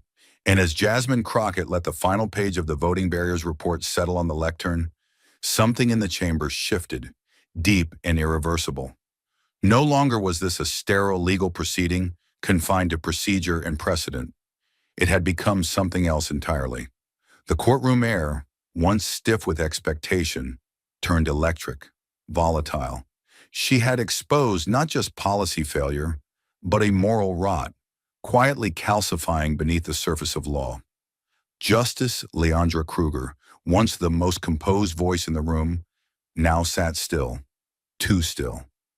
The blade of her earlier dismissal, once sharp and deliberate, had dulled under the weight of what Jasmine had laid bare. She did not rebut. She did not smirk. She stared ahead, her silence louder than any ruling. Around her, the transformation was immediate. Justice Elkins, typically stoic, leaned forward for the first time all day. "Congresswoman Crockett," he began, his voice trimmed of arrogance, "does the report differentiate between voter removal based on administrative error and intentional procedural filters?" It wasn't a trap. It was curiosity, real, unsettled curiosity. Jasmine answered without blinking. "It shows systemic negligence, Justice," she said, "and patterns that cannot be dismissed as error. Disparity this consistent doesn't happen by accident.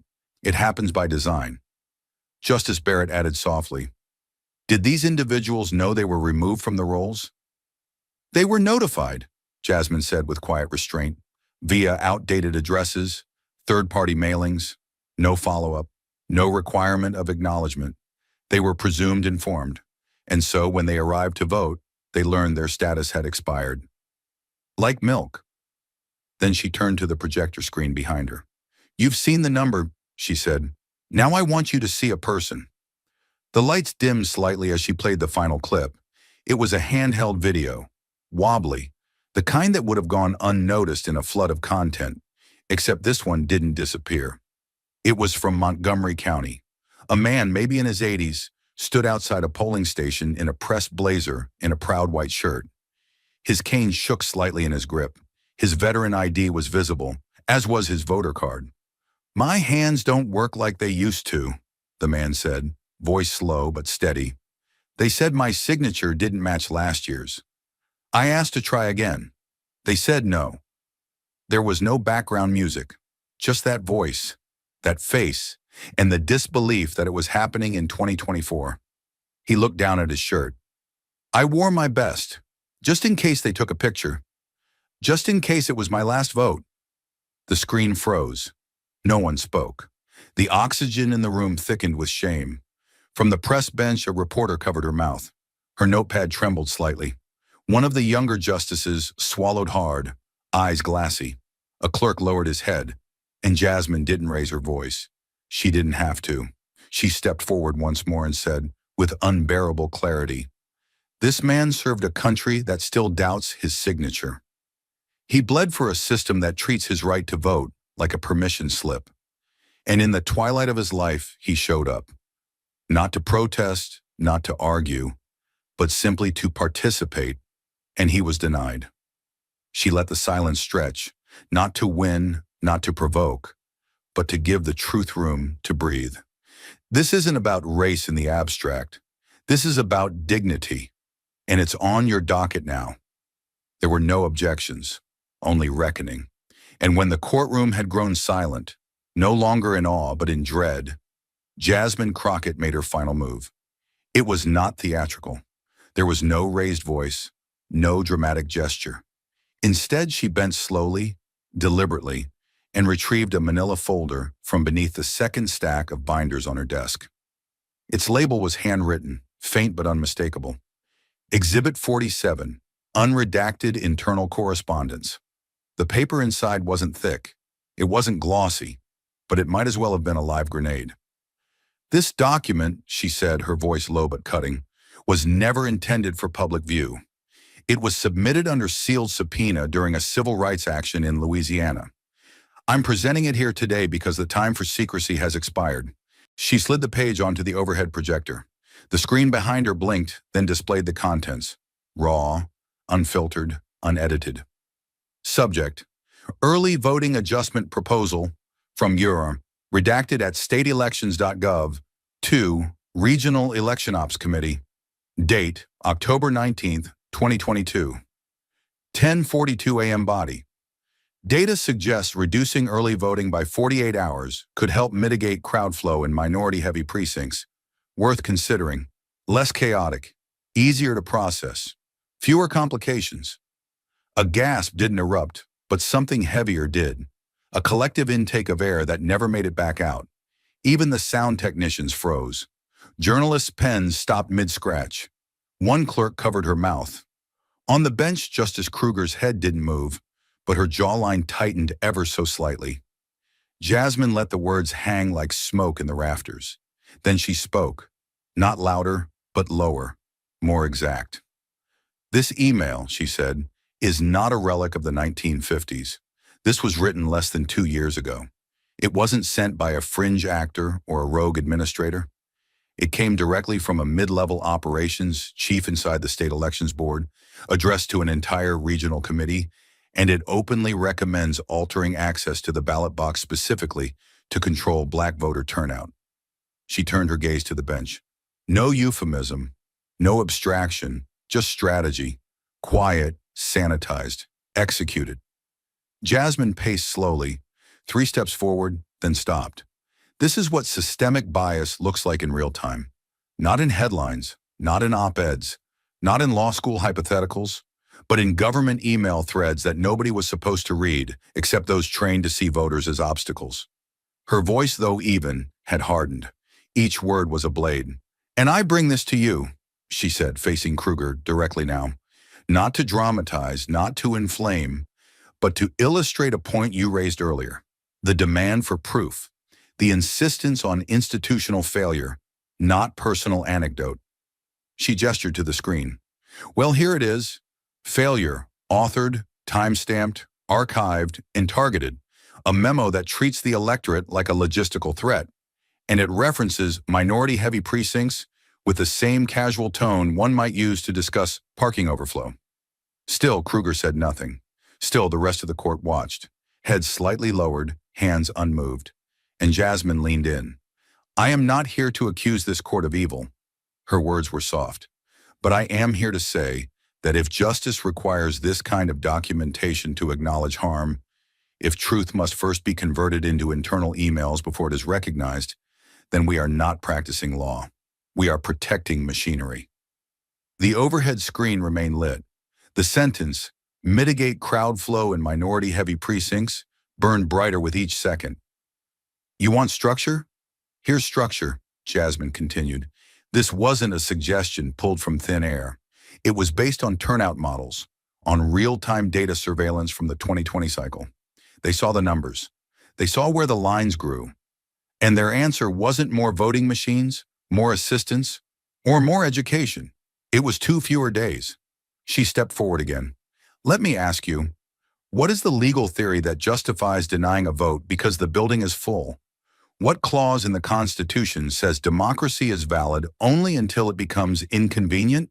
The silence answered for them. Jasmine inhaled deeply. Her next words came not with rage, but something closer to heartbreak. "There's a man named Elijah Brooks. He's 73. He lives 3 blocks from the community college where he's voted every year since 1982. Last fall, he walked there on the final day of early voting, only to be turned away, because that final day had been quietly erased." A long pause. "Mr. Brooks served in Vietnam. He worked sanitation for 26 years. He lost a brother to police violence in 1993. And still, he believes in this country enough to vote." She looked up again, not at the judges, but at the ceiling. "And this country told him, 'Come back in 2 days.' And when he tried, he couldn't make it. His daughter had a seizure. He had to drive her to the hospital. That was his only chance, and it was gone." Her hands were still, her voice unwavering, but behind her composure was fire. Multiply that by hundreds, thousands, across districts, across states, and still, your question is, where is the evidence? She turned sharply one final time to Kruger. "Well, here it is.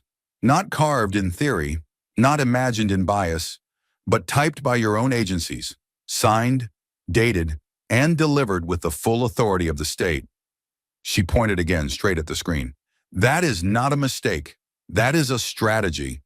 Then slowly her hand lowered, and she delivered the final sentence, not to argue but to declare, "I'm not saying this court is cruel. I'm saying that when conscience is replaced by syntax, justice becomes architecture. And architecture, unchecked, can become a cage." The air snapped shut like a slammed vault. No one moved. Not the justices, not the clerks, not the audience. Even the stenographer blinked, momentarily unsure whether to keep typing or just listen. In that frozen space, Jasmine didn't look triumphant. She looked exhausted, as though she had just carried the weight of 10,000 unheard voices up a mountain and placed them quietly on the court's doorstep. The projector still hummed, the line still burned, and justice, at least for a moment, could no longer pretend not to see. The lights in the courtroom dimmed slowly as the projection screen faded to black, but the silence it left behind was deafening. Jasmine Crockett's words still hung in the air like dust caught in late afternoon sun. Undeniable, invasive, and too heavy to sweep away. No gavel was struck. No verdict was read. The justices whispered amongst themselves, but no motion followed. The courtroom remained suspended, like the breath before a scream. It was the first time in 2 decades that a federal argument concluded without even a cursory statement of under advisement. There was no promise of a timeline, no ruling, no closure. The room emptied in silence, and yet beyond the oak-paneled walls and vaulted ceilings of the nation's highest court, a different kind of motion had already begun, one that could not be reversed by tradition or hierarchy. Jasmine left the building surrounded by reporters, but she offered no further statements. Her message had already been delivered with a force more unrelenting than any post-hearing spin. This wasn't about narrative anymore. It was about what would follow. Then came the week of silence. 7 days. No comment from the court, no leak, no scheduling notice. Just a void where outrage and celebration both tried to take root, but found no ground, until the 8th morning. At 6:43 a.m., a sealed memorandum was entered into the Supreme Court's internal docket system and immediately flagged urgent. It bore the signature of Justice Leandra R. Kruger, and its subject line was stark. Recommendation for expanded evidentiary review in R.E. Crockett v. SEC. The content was brief but earth-shaking.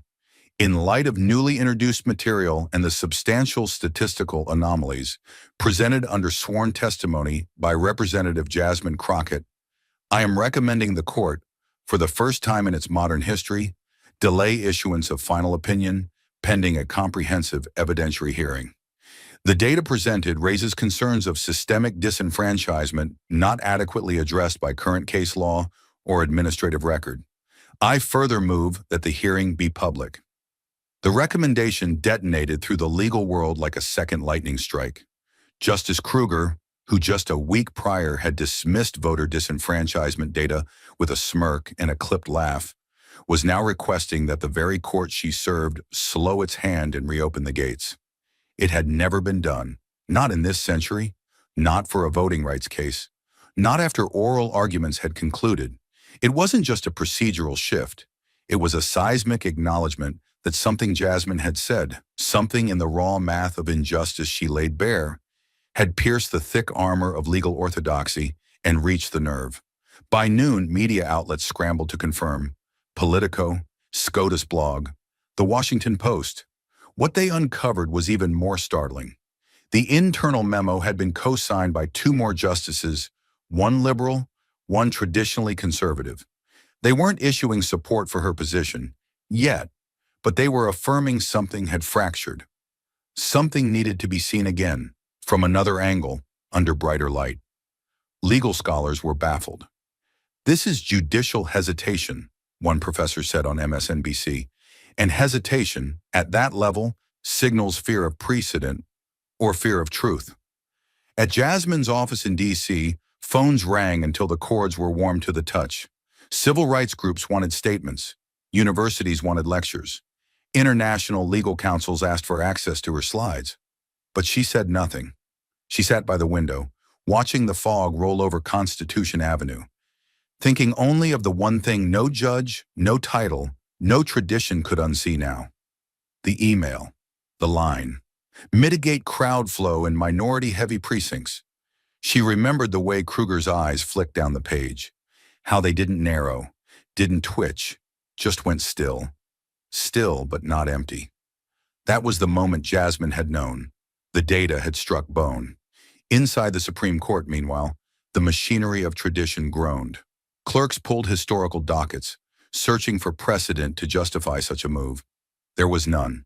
Not one case in the last 50 years where final arguments were paused. Not without a scandal, not without recusal. But this wasn't scandal. It was data. It was truth wrapped in numbers so clean, so unforgiving, they shattered comfort. And the memo had done something even more dangerous. It had named the source. It didn't say alleged. It didn't say disputed. It said, under sworn testimony by Representative Jasmine Crockett. The court wasn't reopening the record. They were reopening her record. Somewhere inside the Justice Department, aides started revisiting archived election complaints. Some of the very ones Jasmine had quoted. The Civil Rights Division began pulling FOIA requests they'd shelved months ago. Suddenly, the machinery wasn't grinding. It was humming. In Alabama, a local journalist uncovered a 2021 redistricting email with almost identical language to Jasmine's Exhibit 47. In Georgia, a voting rights attorney filed a last-minute motion to submit her own county's purge data to the court. In Texas, a mayor who had been quietly silenced over similar accusations went public, citing the Crockett case as his turning point. All while the Supreme Court said nothing. And Kruger? She didn't appear on camera. She didn't speak. But inside the court's confidential minutes, it was recorded that she had requested that all future discussion on the case include digital access to the raw data sets Jasmine submitted. Not summaries, not footnotes, the files themselves. It was subtle, but for Jasmine, it was enough. For the first time in 15 years, the Supreme Court had paused not to protect itself, but to reconsider whether it had failed the people. The ruling would come later, but the shift had already begun, and justice, as slow as it had been, had just learned how to blink. But even as the court shifted in ways unseen in a generation, the spotlight began to burn hotter, not on Jasmine, but on the one woman who had smirked, doubted, and then reversed course without explanation. Outside the Supreme Court, reporters crowded like vultures with notepads instead of wings, eyes glittering with anticipation, and microphones angled like bayonets. The morning after the memo leaked, the nation wasn't waiting for a verdict. They were waiting for a voice. And all their attention turned to Justice Leandra Kruger, not because she had spoken, but because she hadn't. The footage of her slight, dismissive laugh during Jasmine's testimony had now gone viral, sliced, looped, and magnified across every network. It had a soundtrack.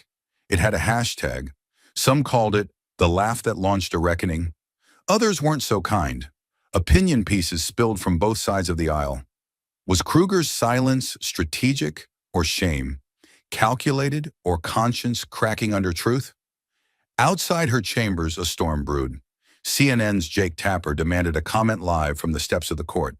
Justice Kruger, do you now believe voter suppression was legally enabled under your rulings? MSNBC ran a brutal montage. Kruger's prior decisions in 2018 and 2020, cross-cut with testimony from disenfranchised voters, Jasmine's data projections, and the leaked internal memo. It ended with a single word fading on screen. Why? But Kruger, she said nothing. She walked the marble halls with eyes forward, her expression set in stone, lips a sealed vault of constitutional ambiguity. No prepared statement, no clerks dispatched, no leaks, no aides, no strategic interviews placed in cooperative publications.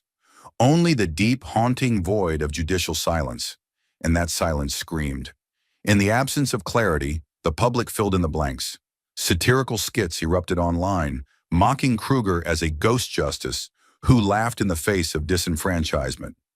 Editorial cartoons showed her wearing a blindfold, not for impartiality, but to avoid seeing what she had signed. Talk radio exploded.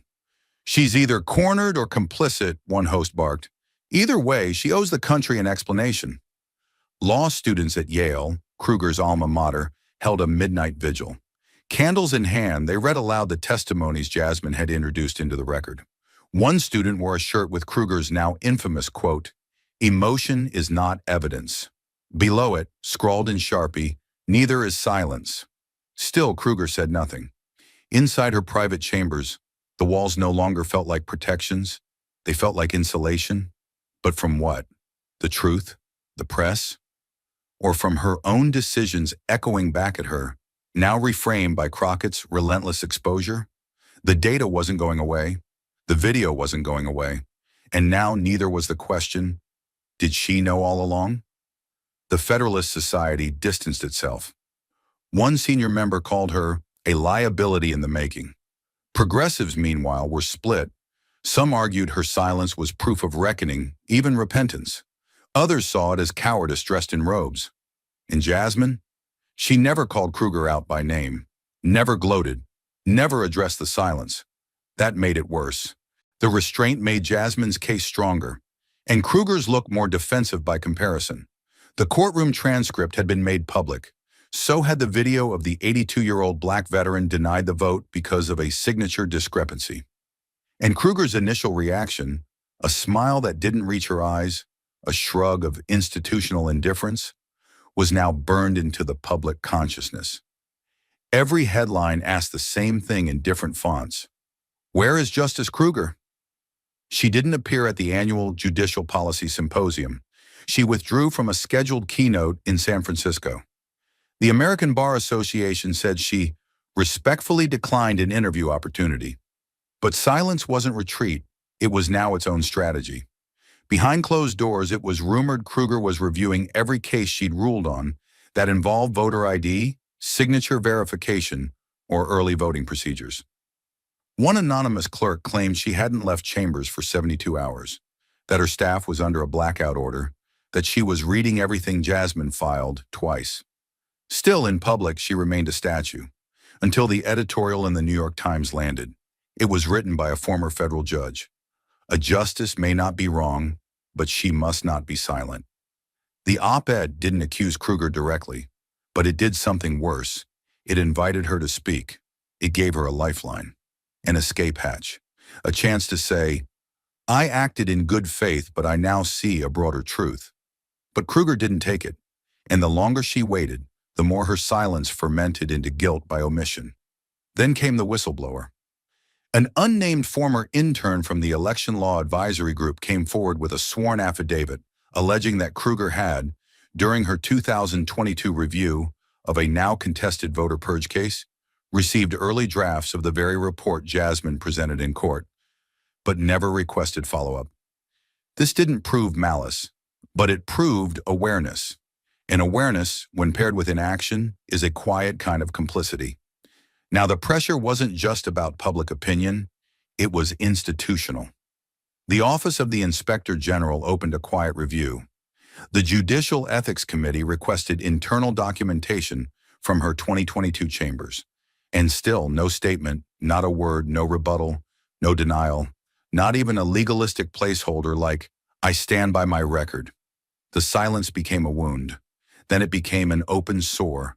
And as it spread through the public trust, people stopped waiting for her to speak. They started speaking for her. Mock tweets, protest posters, university debates, even federal senators began quoting her silence on the Senate floor. When judges fail to respond to credible evidence of harm, they're no longer interpreting the Constitution, they're sheltering behind it. Kruger, once a rising star in the moderate liberal judicial world, was now a symbol, not of justice, not of law, but of the consequences of deliberate silence in the face of public pain. And all the while, Jasmine said nothing. She didn't need to, because the country was already listening to the data, to the pain, to the truth. And the woman who once laughed at it had vanished into the very silence she created. The shift was seismic, though silent. A month had passed since the hearing that ignited a national reckoning. The Supreme Court chamber, often regarded as the most stoic hall in American governance, released a decision that cracked its own foundation. By a 7-2 ruling, the law in question, crafted under the guise of procedural neutrality but proven to suppress minority voters, was struck down as unconstitutional. The decision was sweeping, and it did not come with cold distance. It came with a fire kindled by truth too raw to ignore. Justice Kruger, who had once dismissed emotional testimony with surgical detachment, signed on in a concurring opinion. She didn't author the majority ruling, but her signature on that separate statement spoke volumes. It was not a reversal, it was a reckoning. She acknowledged the patterns, the data, the lived experience, all of which she had tried to fence out with the cold steel of legalese. Her concurring note referenced the testimonies shared during the hearing, citing grave concern over patterns inconsistent with equal access. She didn't say Jasmine's name, but every line echoed her voice. The nation erupted. From Georgia to Arizona, voting rights organizations sprang into action, armed with the precedent now set. Lawyers filed motions in droves. State-level statutes once considered untouchable were suddenly vulnerable. What began as one hearing had become a fuse across the country. For the first time in decades, the law bent not to politics, but to justice carried by relentless truth. And then came Yale. In a packed auditorium layered with oak walls and centuries of legal tradition, Jasmine Crockett stood at the podium where Supreme Court justices had once given lectures. But she wasn't cloaked in legalese. She stood as herself, a congresswoman, a lawyer, a daughter of the South, a survivor of every obstacle they'd thrown at her. Her eyes scanned the crowd, not to perform, but to confront. And then she spoke. I didn't win because I was more eloquent. I didn't win because I had a title. I won because I brought the one thing too many courts try to hide from. Truth, not theory, not doctrine. Truth that comes from pain, from struggle, from people whose names never appear in legal journals. The silence was absolute. Behind her, the projector flickered to life. A reel of footage played, quiet, grainy, yet devastatingly real. An elderly black woman in Selma placing a ballot in the machine for the first time in 11 years. A veteran in Mississippi clutching his vote with trembling hands. A single father in Texas hugging his daughter after voting together, his reinstated registration confirmed. Tears welled in the eyes of more than one student, not from sadness, but from the realization that they were watching something bigger than history. They were watching justice no longer be abstract. Outside the lecture hall, thousands watched on livestream, on campuses, in diners, in courtrooms, in living rooms where people had lost faith, and across every screen, Jasmine's final words echoed. Truth doesn't need permission to exist, but it needs people. People brave enough to carry it where it's never been welcome. That's our job now, not just to know the law, but to demand it serves the people it claims to protect. And somewhere, in homes that had known silence for far too long, tears met ballots, and for the first time in years counted. And after the applause faded and the ballots were cast, and the justices filed back into the silence of their chambers, what remained was not just a decision or a speech. It was the tremor of something deeper, something human. Because while policy can be reversed and rulings can be rewritten, the raw truth Jasmine Crockett unleashed could not be undone. It lingered in the marrow of the courtroom and the conscience of a nation, and it forced one question, perhaps the only question that mattered anymore. What do we call justice when it forgets who it's meant to protect? That question haunted the sidewalks of Birmingham, the churches of Charleston, the buses of Atlanta, and it followed Jasmine like a shadow, not a burden, but a responsibility she had no luxury to ignore. She had walked into that courtroom with evidence, but she walked out with something more dangerous. Clarity. The kind of clarity that doesn't ask for permission, that doesn't need translation, that doesn't wait for history to approve. It just is, and it demands everything from those who see it. Because the most devastating injustice is not the kind that breaks the law. It's the kind that wears the law like armor, sterile, quiet, and deeply indifferent. Jasmine had exposed not just a broken system, but a culture of acceptable silence. A culture where paperwork mattered more than people, where an 82-year-old veteran could be discarded because his signature trembled, where an email suggesting suppression was efficient could pass for strategy. That was the war, not just voter suppression, but the very idea that justice could be reduced to procedure without conscience. And in the weeks that followed, something radical began to unfold. Not in courtrooms, but in ordinary lives. A janitor in Memphis who'd stopped voting after 2 rejections made his way to the registrar's office. A teacher in rural Alabama started a weekly carpool to get her elderly neighbors to register. A group of high school students in Detroit created an app that translated voter requirements into plain English and in 5 languages. Not because they saw Jasmine win, but because they saw her refuse to yield. Because they saw, maybe for the first time, that courage can be legislative. The media called it a ripple effect. But for those who lived it, it was a resurrection. Jasmine never claimed to be a hero. In private, she said it plainly. I was just the one who wouldn't shut up. But the truth is, she did something few dared. She challenged the sanctity of silence in a room built on fear. She didn't insult the law. She reminded it of its purpose. And in doing so, she forced a truth into daylight that no robe, no ruling, no rhetoric could deny. Power that forgets people is not justice. It's control. That was the lesson. That was the fight. And it was not over. Because if one voter could be turned away for moving apartments, how many more lived in the shadows of invisible red lines? Because if a court needed a congressional hearing to hear pain, how long had it been deaf? Because if the law could quote precedent but not remember people's names, what did we call that? These weren't rhetorical questions. They were assignments. And Jasmine's final act wasn't a ruling or a rebuttal. It was a challenge, not to the court, but to the country. Justice doesn't begin with a gavel, she said. It begins when someone in power is forced to listen. That lesson burned brighter than any headline, because it asked every citizen to ask themselves, not just what side of history they stood on, but who they were willing to fight for when no one was watching. And somewhere, far from the cameras, far from the court, an elderly man folded his confirmation slip. He had voted, legally, fully, and finally. He didn't know Jasmine's name, but he knew someone had fought for him. That's how truth moves. Not like lightning, like water. Slow, unrelenting, and impossible to stop once it finds a crack. And Jasmine, she didn't walk away from politics. She didn't write a memoir. She went home, poured herself a coffee, and began drafting legislation. Because now that the truth had been spoken, it was time to write it into law. Thank you for watching until this moment and for standing with us on this journey for justice. Your support means everything. Like, subscribe, and turn on notifications so you never miss what's next. And we'd love to hear your thoughts. Leave a comment below and let us know what moved you most in this story.